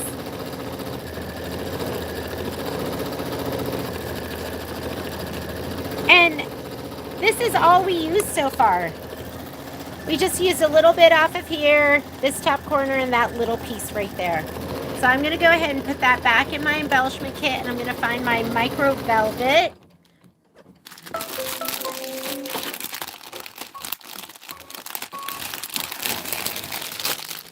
You have a bag that has all your micro velvets in it. Here they are. Ooh. So I talked to my rep because the embellishments for Home Sewn aren't scheduled to come out until Home Sewn comes out. So I'm like, oh, you guys are going to have to wait until Home Sewn comes out. But then she said, well, we might have them earlier. And keep your fingers crossed, hopefully. I mean, I guess it doesn't matter because you can't do anything with it until you get the design too, right? So who cares? Who cares? Why are we in a hurry? I'm in a hurry. I always want to get your stuff out to you. Okay, grotto blue. Grotto blue.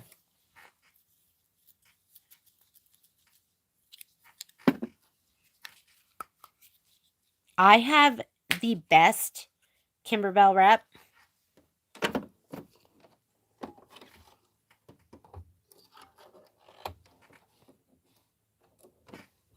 I've had really, really great reps. They've switched me around quite a bit, but I've had the same rep now for quite a while, and I just love her.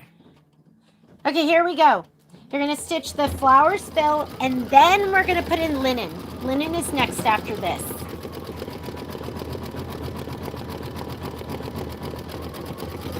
I want to be an early bird, Renata. Early bird gets the worm. But for me, the nighttime is the right time. It's just not in my DNA.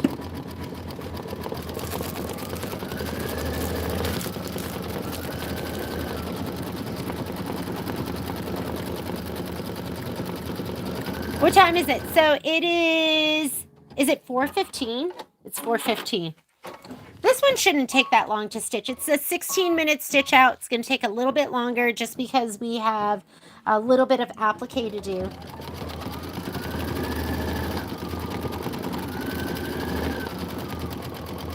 Meryl, are you there? I can't stop thinking about the new Panasonic compact iron. Let me see.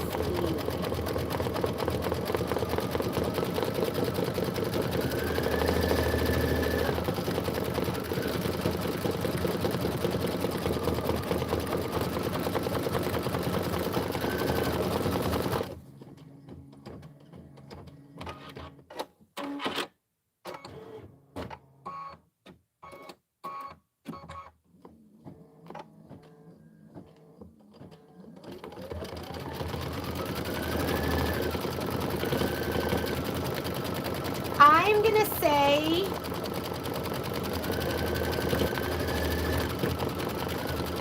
let me look here.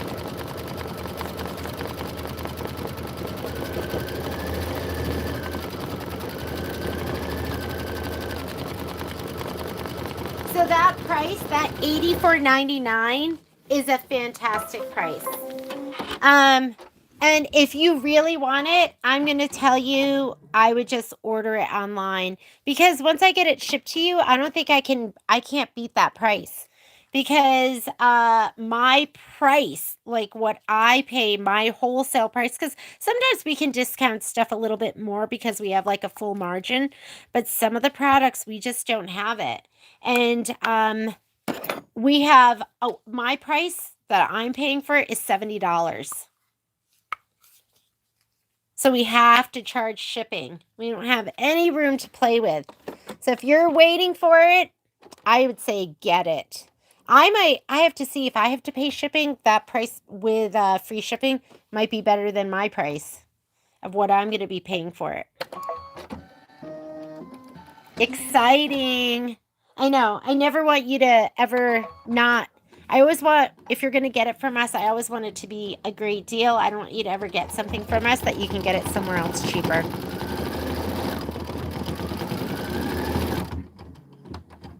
Okay, I just put in my linen. It's stitching out the flower detail, and then we're going to put in our clover.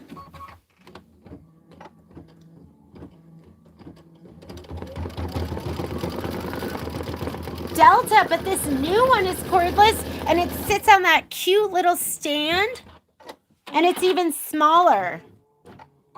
Because my Tula, this Tula, I think my little clover with the spade for the little pieces, and then the Tula for the big ones is how I'm going to go.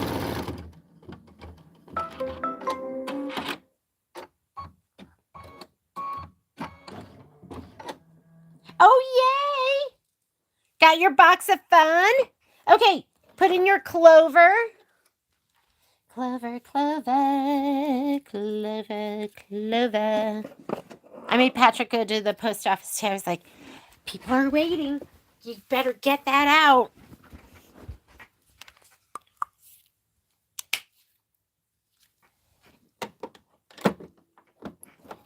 Okay, clover is next.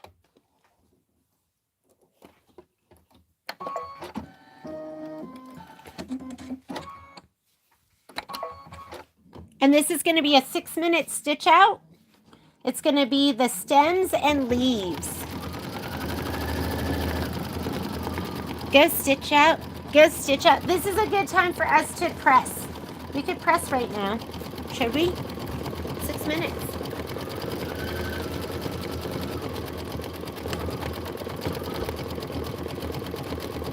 Holy messy area. I gotta clean up for a minute. This is embarrassing. Who did this? Who made this mess? Did Patrick do this?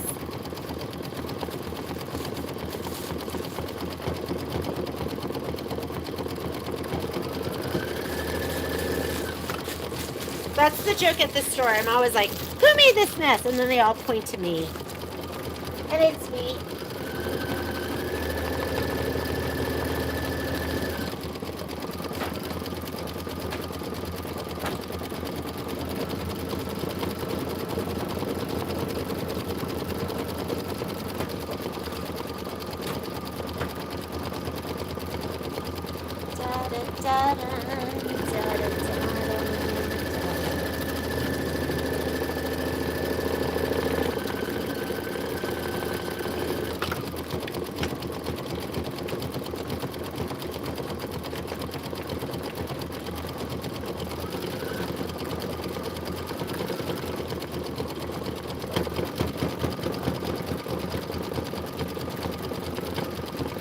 Okay, I don't know why I have 5 bobbins of vanished thread. That doesn't make any sense. I gotta use some of those up.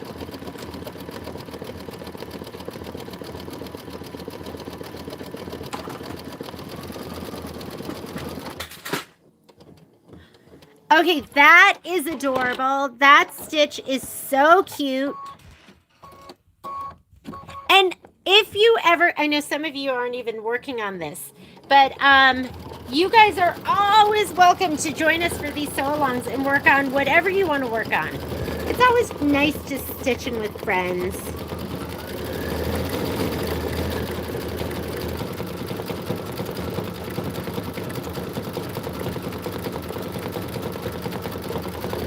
I know, I want to give you a better deal on that iron. I don't think I can do it.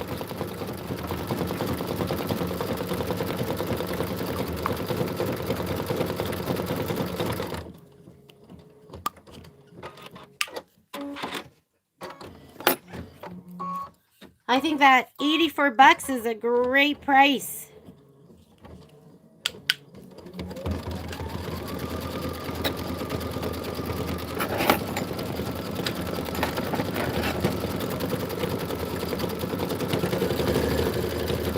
So is there another embellishment kit for the second 3 home sewn? No. So the only embellishment kit there is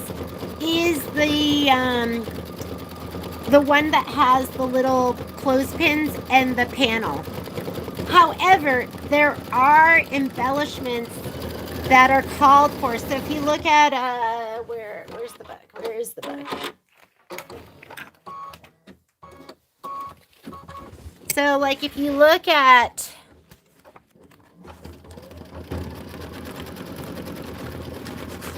like here's the little house. This is what we're going to be stitching out for July. It's going to call for embellishments. So the strawberry felt. These things come from your the original embellishment kit right here. But we're kitting it with all the rest of the embellishments. So this one's going to call for just felt for the strawberries. For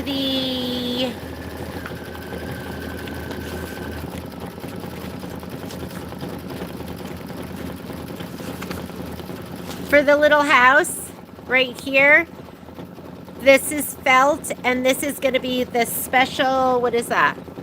That's your felt, and then the woven embroidery leather.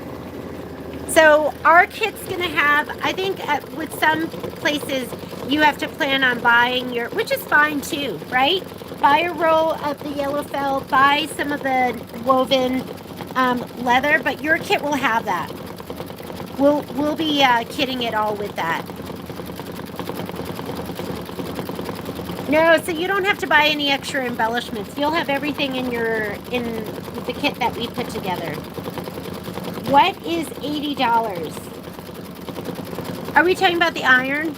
The Panasonic compact iron, which is $85. That's what I was talking about. Some people wanted me to order it for them, but I don't think I can, because I was just looking online and there's places that are doing $85 with free shipping. Like if we got it for you, we'd have to charge you shipping. So I would say just get it online. It looks amazing.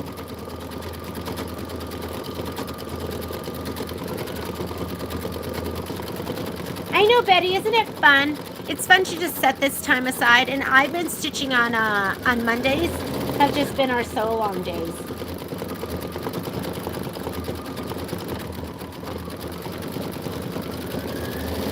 I know. Okay, are you guys, I think that this is going to be the substitution. Patrick is putting the list together so I can email you.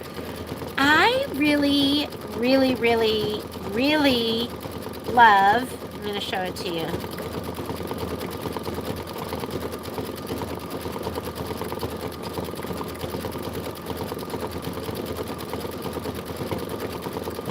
I'm going to blow it up. So, here it is. So the original, this is the Kimberbell one, and it calls for this black fabric. It's just the black linen. I don't know if you can see it. It's the same fabric that's in the house.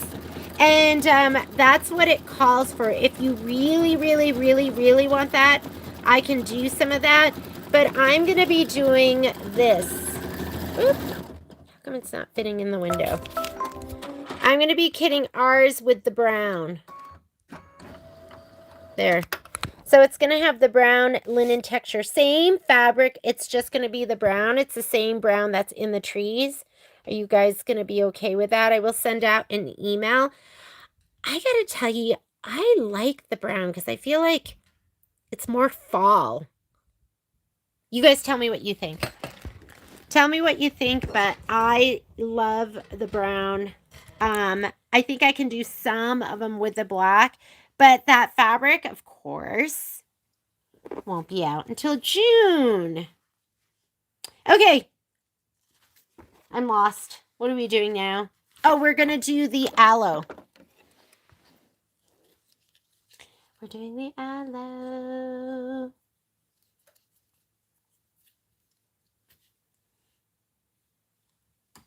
Aloe, aloe, aloe. Is it aloe? No, not yet. We got to do the tuft of grass. I just looked at the screen and I was like, wait a minute. That doesn't look like it's running down the stem.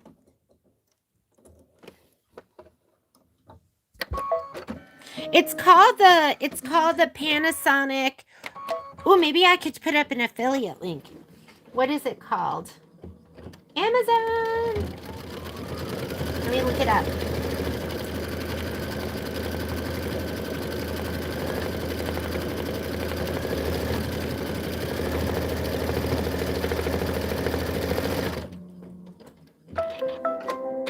Panasonic Compact. Oh, I'm not seeing it. Oh, there it is. Oh, yeah. So you can get it on Amazon. Maybe we'll put up an affiliate link. Okay, I'll do that tomorrow. Is it? You guys are so great to us. We really we appreciate you guys.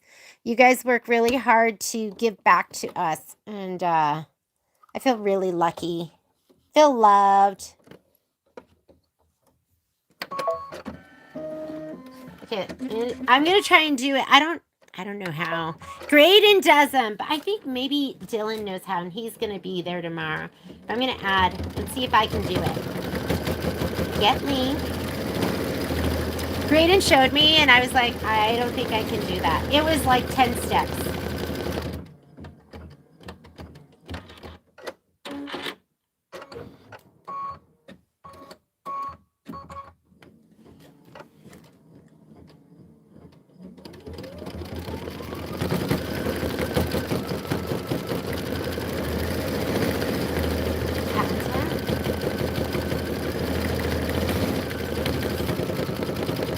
I can't even do step 1. Hang on.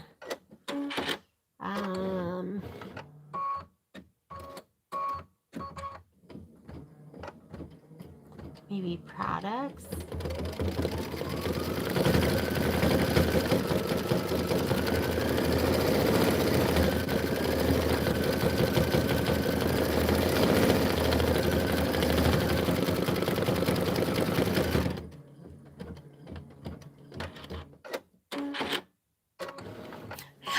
I seriously can't even remember step 1.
Oh, it's so sweet. And look at this stitching. Just looks amazing. Love it. Love it. You're going to get your grass lace. You're going to get your micro velvet. I think I pulled mine out. Where did I put it? This is what you're going to be putting down next. Right here.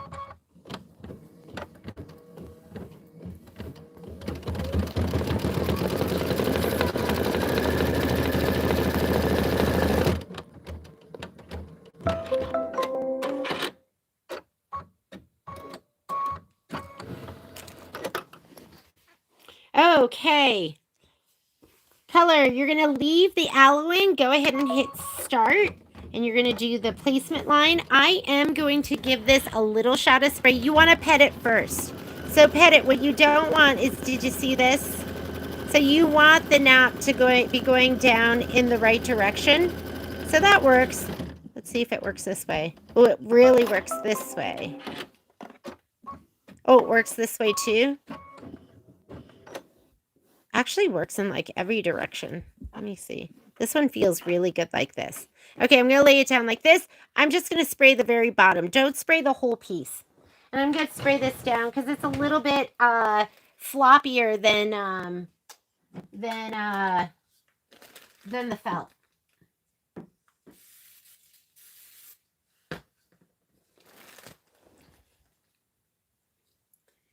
If you want to tape, you can tape, but you know me, I'm a sprayer.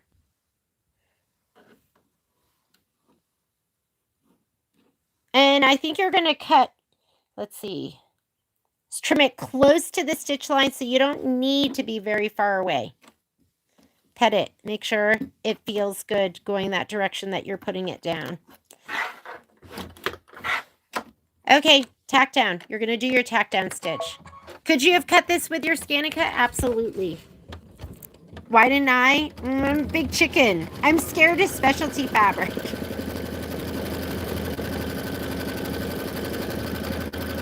Get your double curve scissors. And if you have them, my favorite, I always go in order like this. If I can cut it with my snips, I'm going to cut it with my snips because these are so easy to use. Then I'll bump up to my double curved, the ones that have one curve to go over the edge and one curve to go away from the fabric. So I'll go this first. If these aren't strong enough, then I'll go to these. And if those aren't strong enough, then I'll go to my big double curve. These are my 6-inch. These are my 4.5s or 4s. And then these are my Kimberbell snips, which I absolutely love. Have them all. Okay, you're going to trim close to the stitch line.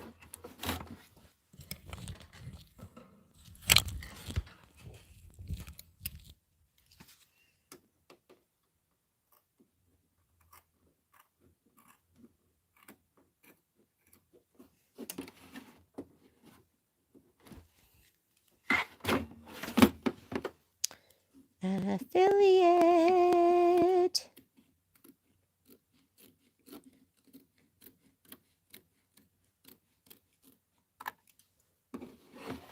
Affiliate. Affiliate.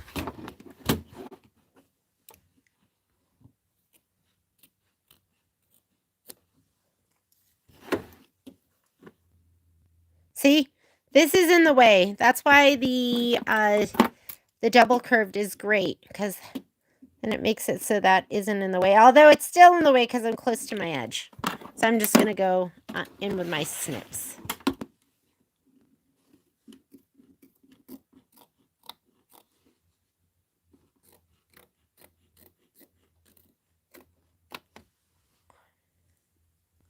And once you're done trimming, you're going to stitch the grass top decorative outline, remove the block from the hoop. This is our last step. Fluff your fabric. If you ever take it out, fluff the fabric and make sure that fabric doesn't go underneath the hoop. I can't see mine.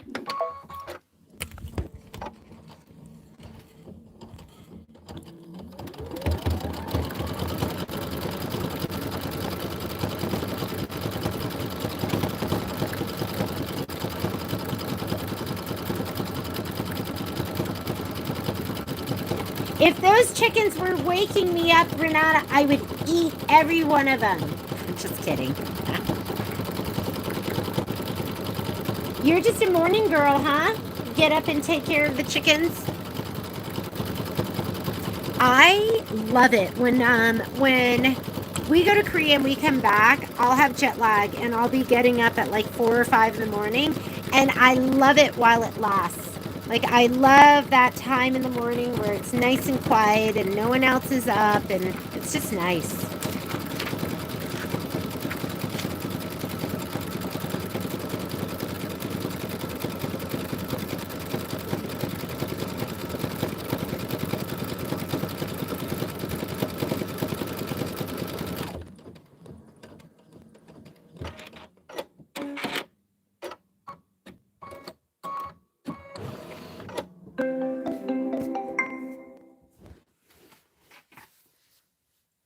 Okay, that's my type of sleep schedule. Bed at midnight and sleep until 9 or that sounds like so perfect. Is this adorable? Like, it is so cute. This like looks so good. I love it. All right, guess what? It is 4:38. Let's go ahead and we're going to hoop up and we are going to do that last flower hooping. So we're going to be, we went an hour longer, but that's okay. This is the one we're going to do here. Flower 3. And it is 2.5 by 6.5. So guess what? I'm going to do it in my 7 by 12, but I'm going to take it, and instead of being vertical, I'm going to swing it the other way around. So let's go ahead and take this out and this out. Let's come over here. We're going to rehoop. I'm going to grab my 7 by 12 hoop. I'm going to take these out, put this away. Always cleaning, but never clean.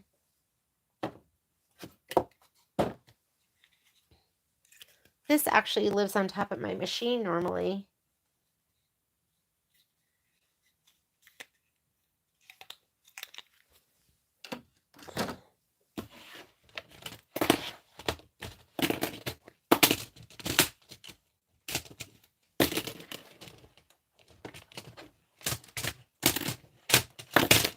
Don't you love that? The little dragonfly. So cute.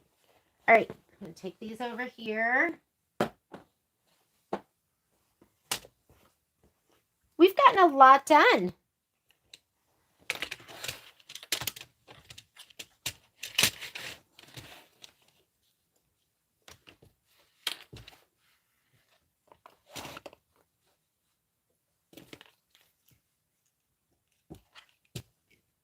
One big on the top.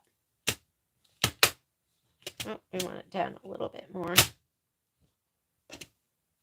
Is this okay? I'm like, why does this not look right? Because I'm hooping up for 5 by 7, but I'm using my 7 by 12. I mean my 5 by.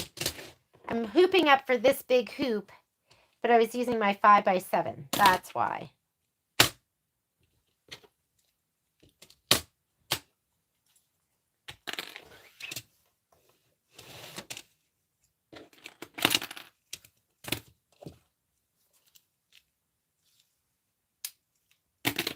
These hoops you can break, so be careful with them. Like, don't throw them on the floor or anything. I saw one, somebody had one, and it was shattered. So you want to be careful with these. They're expensive. You don't want to break your hoop. Where are the rest of my magnets?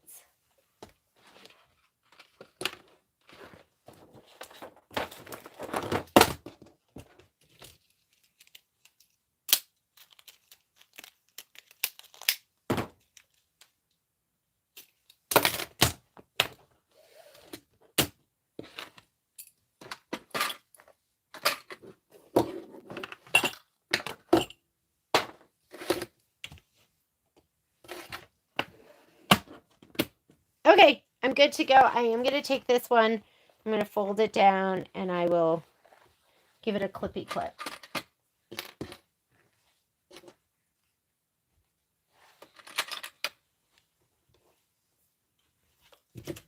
I'm going to go ahead and slide this on my machine. I mean, the design we're doing is much smaller than this hoop that we're using, but we're going to use the very top of it. No waste. How are we doing? You guys doing okay? We're going to do one more.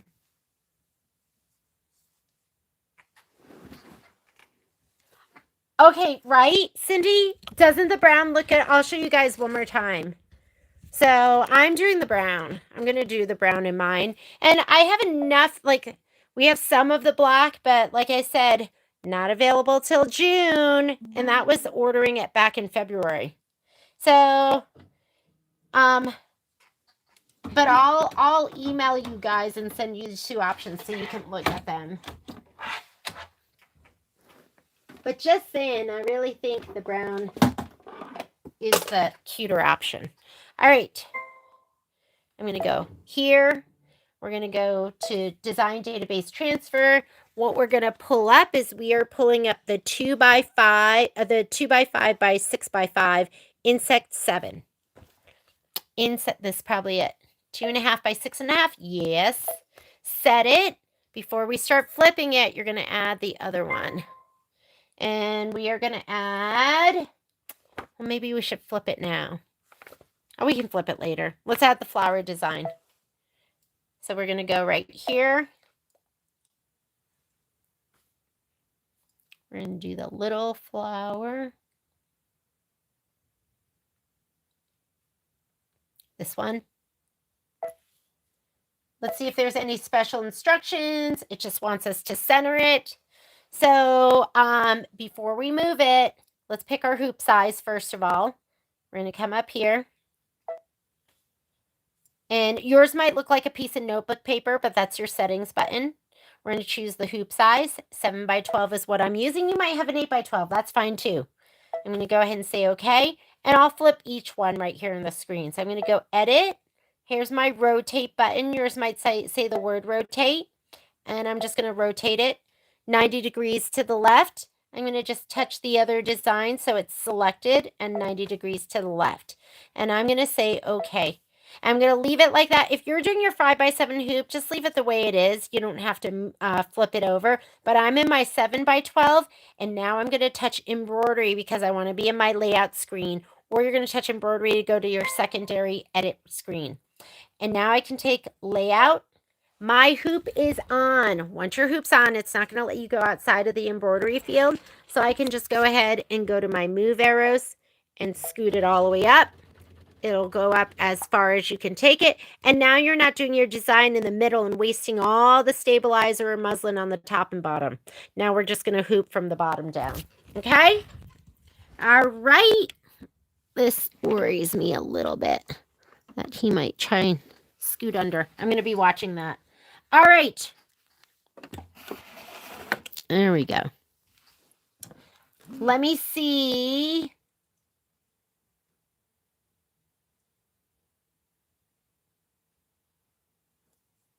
Google how to add an... Oh, I do. I'll do that on Shopify. You're so smart. Yes, because it's on Shopify. Like, I know how to go to our Amazon. That is so smart. I need step-by-step instructions. All right, here we go. First step is going to be the placement stitch for the batting and the background fabric. So I'm going to go ahead and grab those out of my packet. I'm going to put this back in my embellishment kit.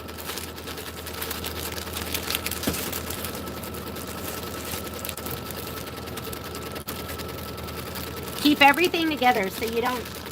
That's like so not like me. I'm like, wait a minute. That doesn't sound like something that would come out of my mouth. It's not that I don't like to be organized. My brain doesn't think that way. My brain says, throw it down anywhere. Put it in the fridge. Yeah, my brain makes no sense when it comes to this kind of stuff. Okay, here we go. These are your 2 pieces. So I'm going to grab my spray tent. My brain says, put it on that table and throw fabric on top of it so you can never find it again.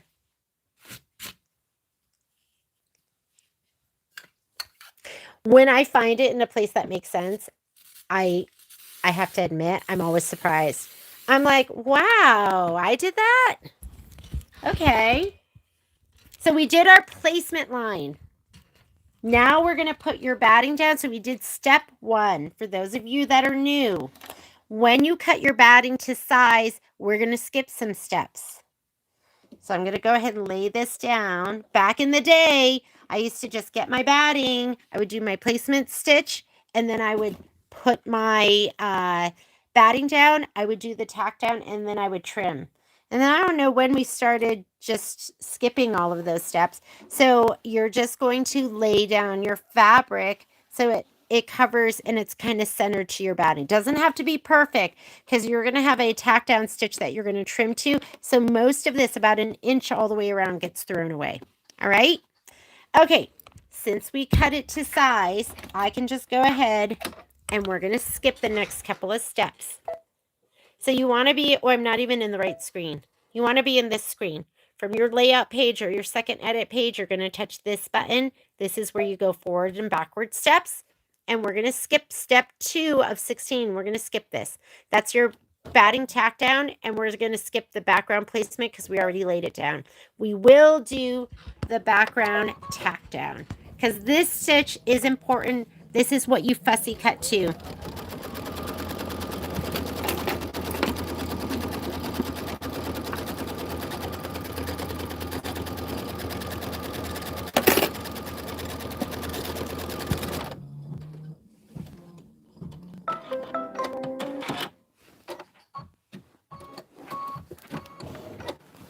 All right, something sounds a little tinny to me. I'm going to check my bobbin. Let me get a different bobbin. Because I was near the end of that bobbin anyways. You know you got your mama ears. And when something doesn't sound quite right, you know it.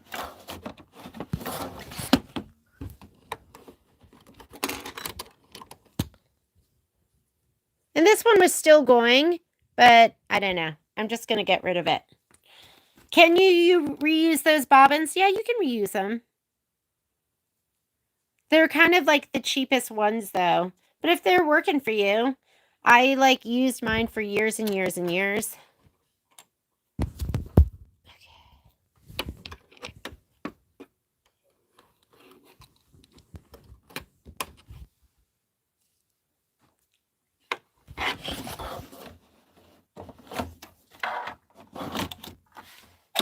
All right, quilting stitch. I've just been using pearl. How is everyone? This is our last one, and then we're going to break. I'm going to do the pinwheels. I don't know if I'll do them tonight because there's some other stuff I want to get done. Pinwheel. Da, da, da, da. Look at your screen. Make sure it's showing you the quilting stitch. If you've loaded both the designs, this should be step 5 out of 16. You're doing step 5 out of 16 steps.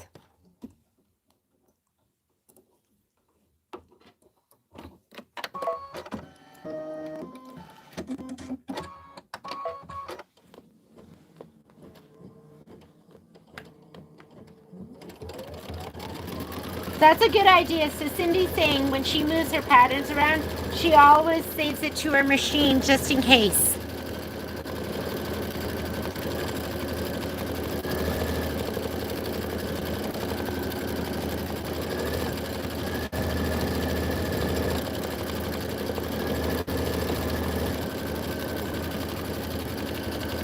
I would like to have chickens someday. Whoop.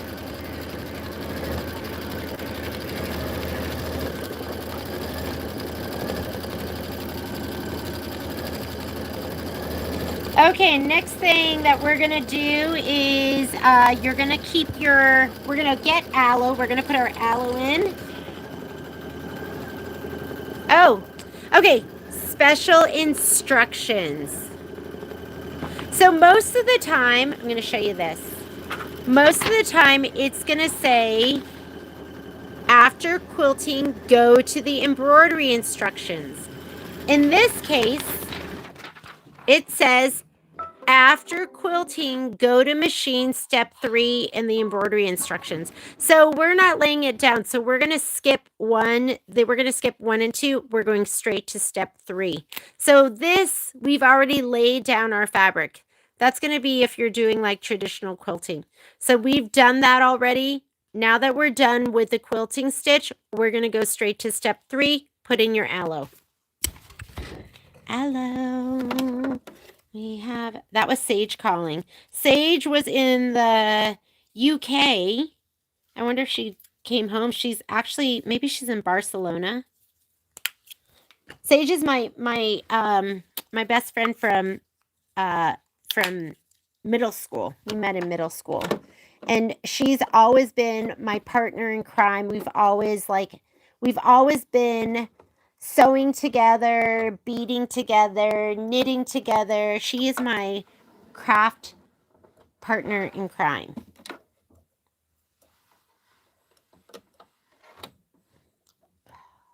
Sometimes it's hard to reach that cutter. You guys know how it is. Okay, I told you to skip that step in your brain, but we didn't skip it on your screen. So let's skip it on our screen.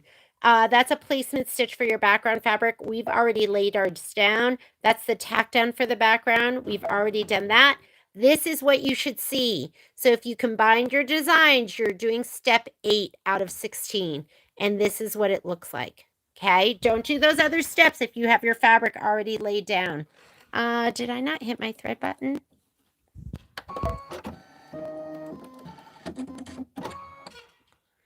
Did the bottom tack down dark thread come loose? Oh, yeah, right here. Yeah, it did. What's going on there? I don't know why that happened. Yes, you're right. Thank you for noticing that. I'll have to be careful when I'm trimming it.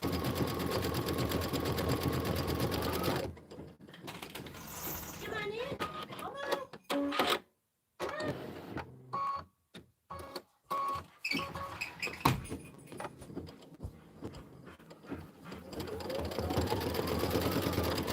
I didn't even notice that, Trish. You've got such good eyes. No, you stay back.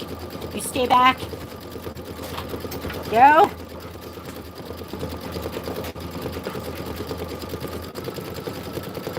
Go. Oh, man. Oh. Okay. Okay.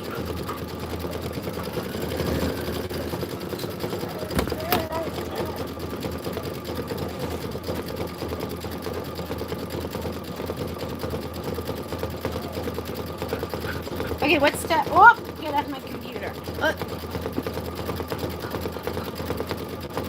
Okay, let me get my book. Yep.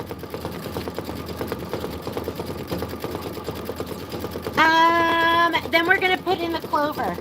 And with the clover, we're gonna stitch the grass tuft and the leaves detail. Whole stitch out is 9 minutes. This is a quickie. It's nice having some quickies when you're doing these embroidered quilts. Oh my goodness. Okay, hang on.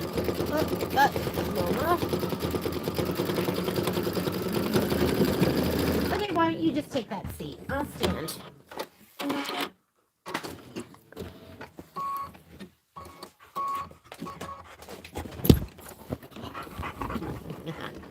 Okay, get down.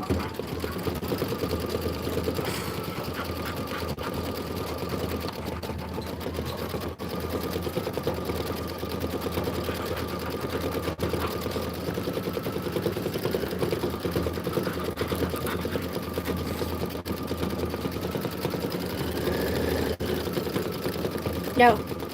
Get down. Get down.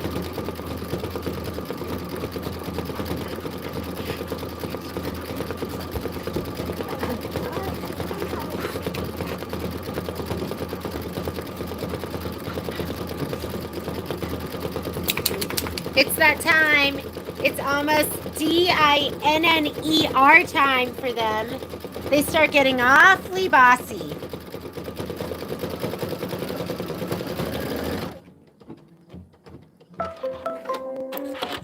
Yeah, so see how my stitch is coming out?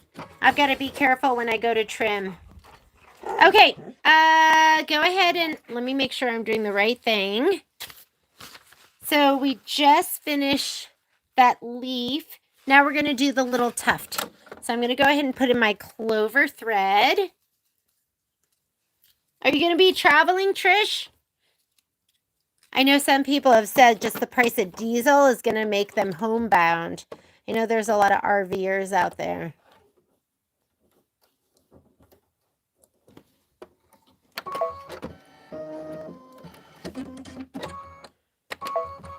Okay, after you do the little tuft, we're just going to do the placement stitch for the mossy green micro velvet.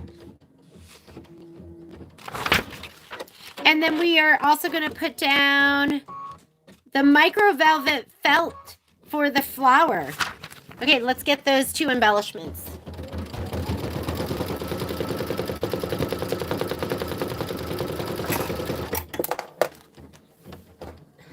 A gas RV. Yeah. I want an RV someday.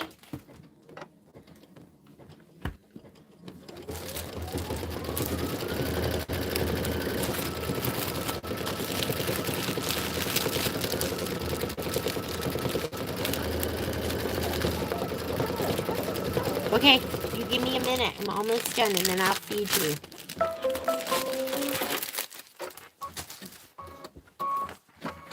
All right, instructions say you're going to put the aloe back in. I'm going to show you how I take my thread out, because you never want to pull it back, but you want to make sure that your foot is not down. This is foot down. That closes the trapdoor. That's foot up.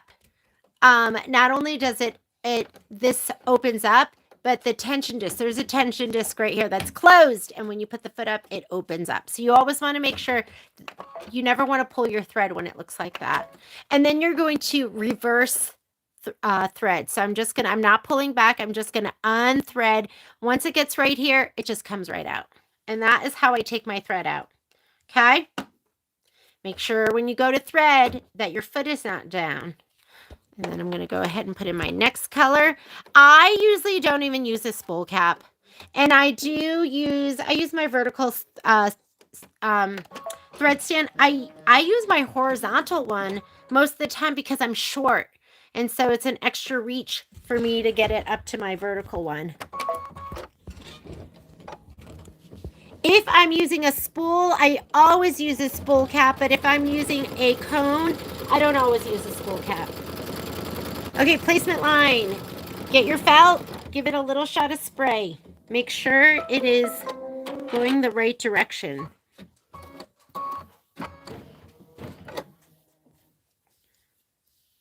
I'm petting mine right now.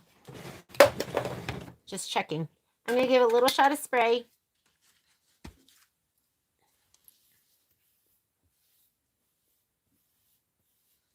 I'm petting it still. Okay, this way works.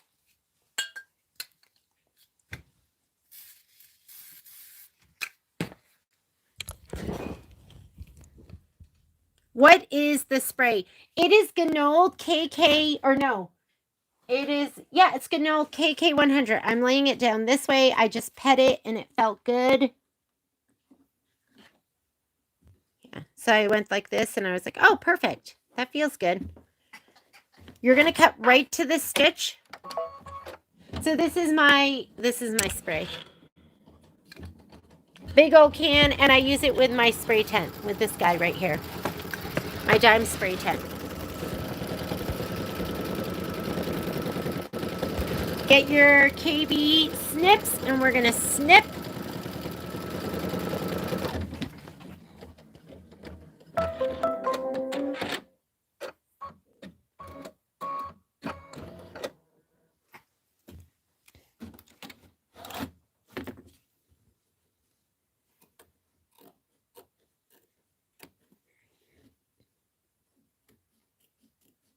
Snip right to the stitch.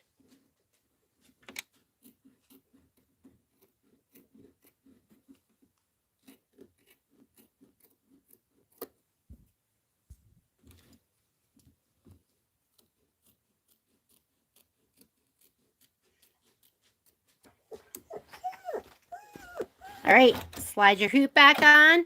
Go ahead and leave the aloe in, and you're going to do the decorative stitch right at the top.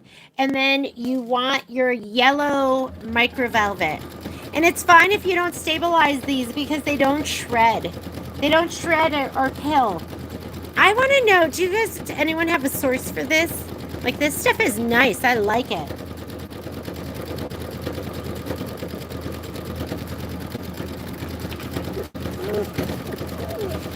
Hi, buddy.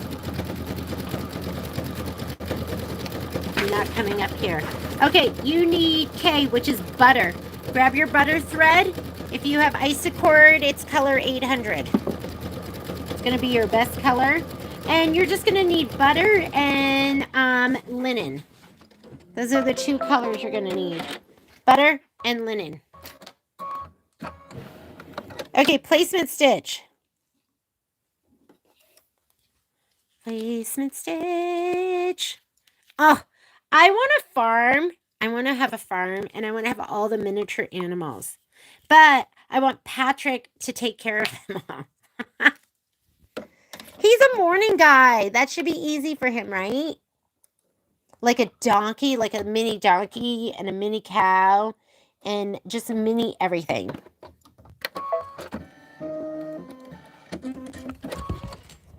Okay. Placement stitch. We're going to put this down, pet it, make sure you're laying it down in the right direction. I'm going to just spray the corner of it.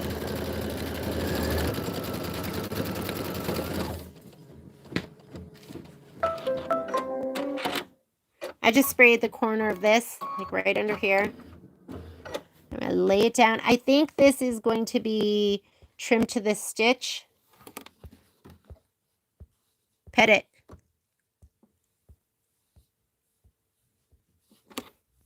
I think it's this way. It does look like it's a little ribbed. I just noticed that.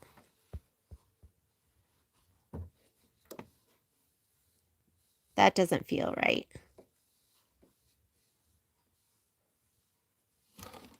I feel like it feels best like this. Intruder! Okay. Let's lay that down. Right side up so the nap runs down as shown. Tape in place and stitch the flower tack down. You're gonna trim close to this stitch line.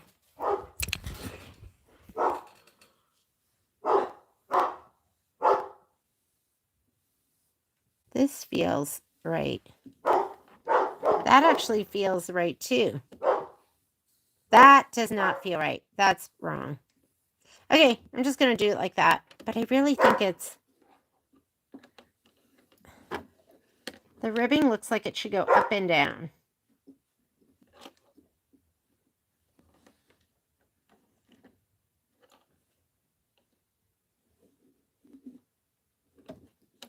There we go.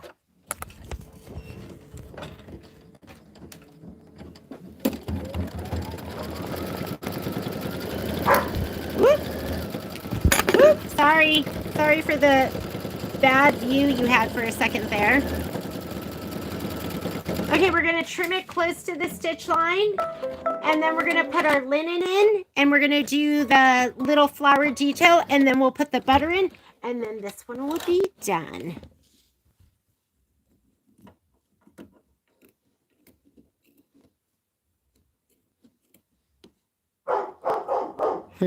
Sorry.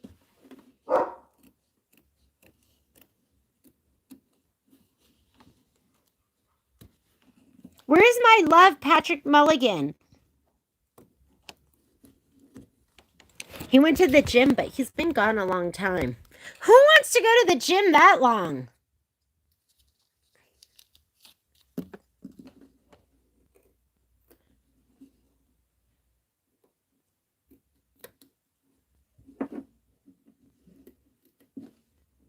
Who wants to go to the gym when you could sew?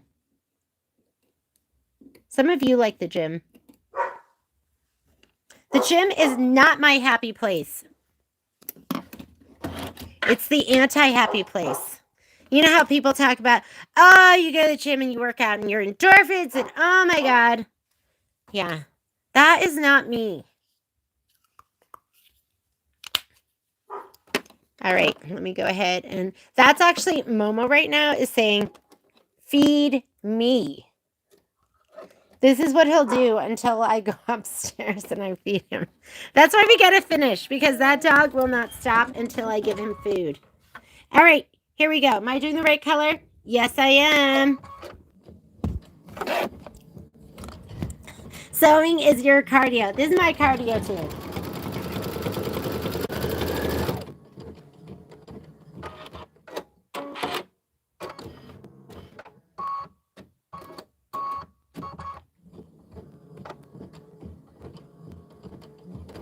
Oh my God, Lita, who are we talking about?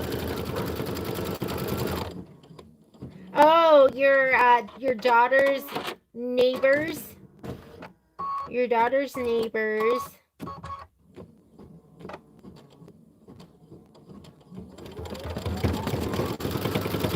Renata, come here. Come to Reno. Reno's such a great place. We love Reno. It was kind of meant to be temporary, and here we are, 24 years later. Weather's great. People are great. It's gotten really expensive here, though. Used to be, it was never really cheap, but it wasn't so expensive, but it's pretty pricey here.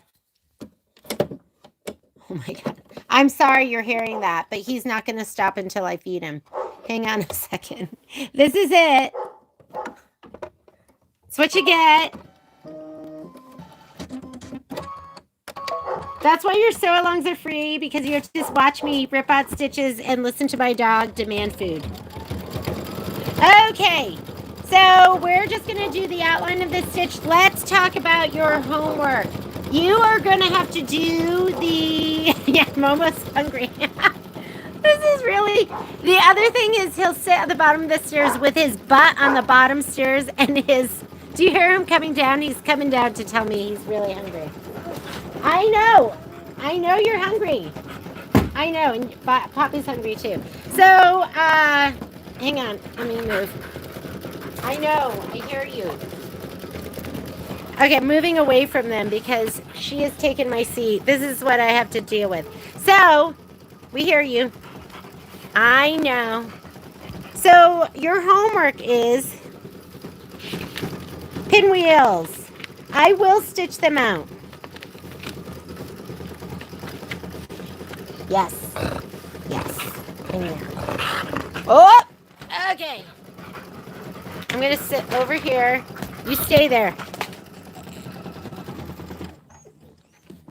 They can't take it anymore. Oh my God. All right. I'm trying to show you. This is so cute. Nope. Get off of me. Look how cute that is. Okay, I'm going to slide it off because I'm being attacked right now. All right, here we go. Adorable. It's just so sweet. Is that just so sweet? It reminds me of like being a little kid. We used to pick buttercups, and then we used to hold them under each other's chins. Love that. All right. So, for your homework, okay, let's do this fast before, here we go. You're going to do pinwheels, and they're going to be so much fun. I actually don't mind doing the pinwheels. It looks complicated. It's very, very easy. You're going to stitch out the template, and then you're just going to lay down fabric, and you're going to flip and fold and flip and fold and flip and fold. You're going to do 2 at a time. I think there's 3 pinwheels. So you're going to do 3 sets, right? Pinwheel 1, 2, and 3. Yes, there's 3 pinwheels. You're going to do 3 sets of these. And then, are we doing it on dissolve away? Or, oh no, you do it on mesh. You could do it on the muslin. I usually do it on the muslin because it presses out really, really nicely. And I don't even, let me have you guys up here. Then you're going to press them, trim them, sew them together, and then we'll come back in and quilt them. So once you have 3 of these, then you're going to quilt them just like a filler block. And if you look at that and it's your first time and you go, that looks scary, don't worry about it. I'm going to stitch it out and then I will send you a video. That is your homework. I want you to have section 1 stitched together by the time we get together next week. This will keep you on task. So this is section 1 right here. Wow, isn't that fun? This whole thing, we already did that filler block. You're going to do this. This will be section 1.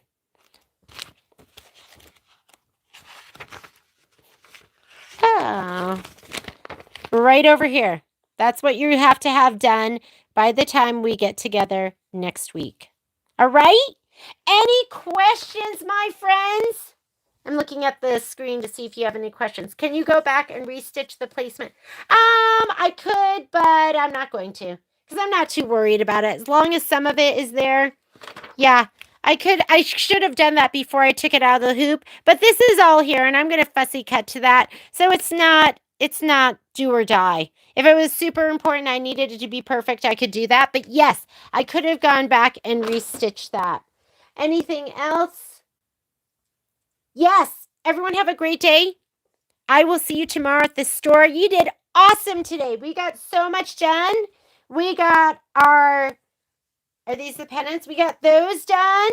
We got the little bells done. Our dimensional block right here. So we got all of that. And then we got this flower and then the picnic one. So all of that, we got all of that done. So I will do the pinwheels, and then I'll press everything, I'll sew it all together, and I will post that video. Have a great day. We will not stitch again until next Monday in the evening because I fly in at 1 o'clock and then I have to pick up the dogs at like 3 o'clock. So that's why we're going to stitch together at 4 o'clock next week. But I want to stay on schedule because we have a lot of other stuff coming up. And yeah, thank you guys so much. I love you guys so much. I will see you guys later. Bye.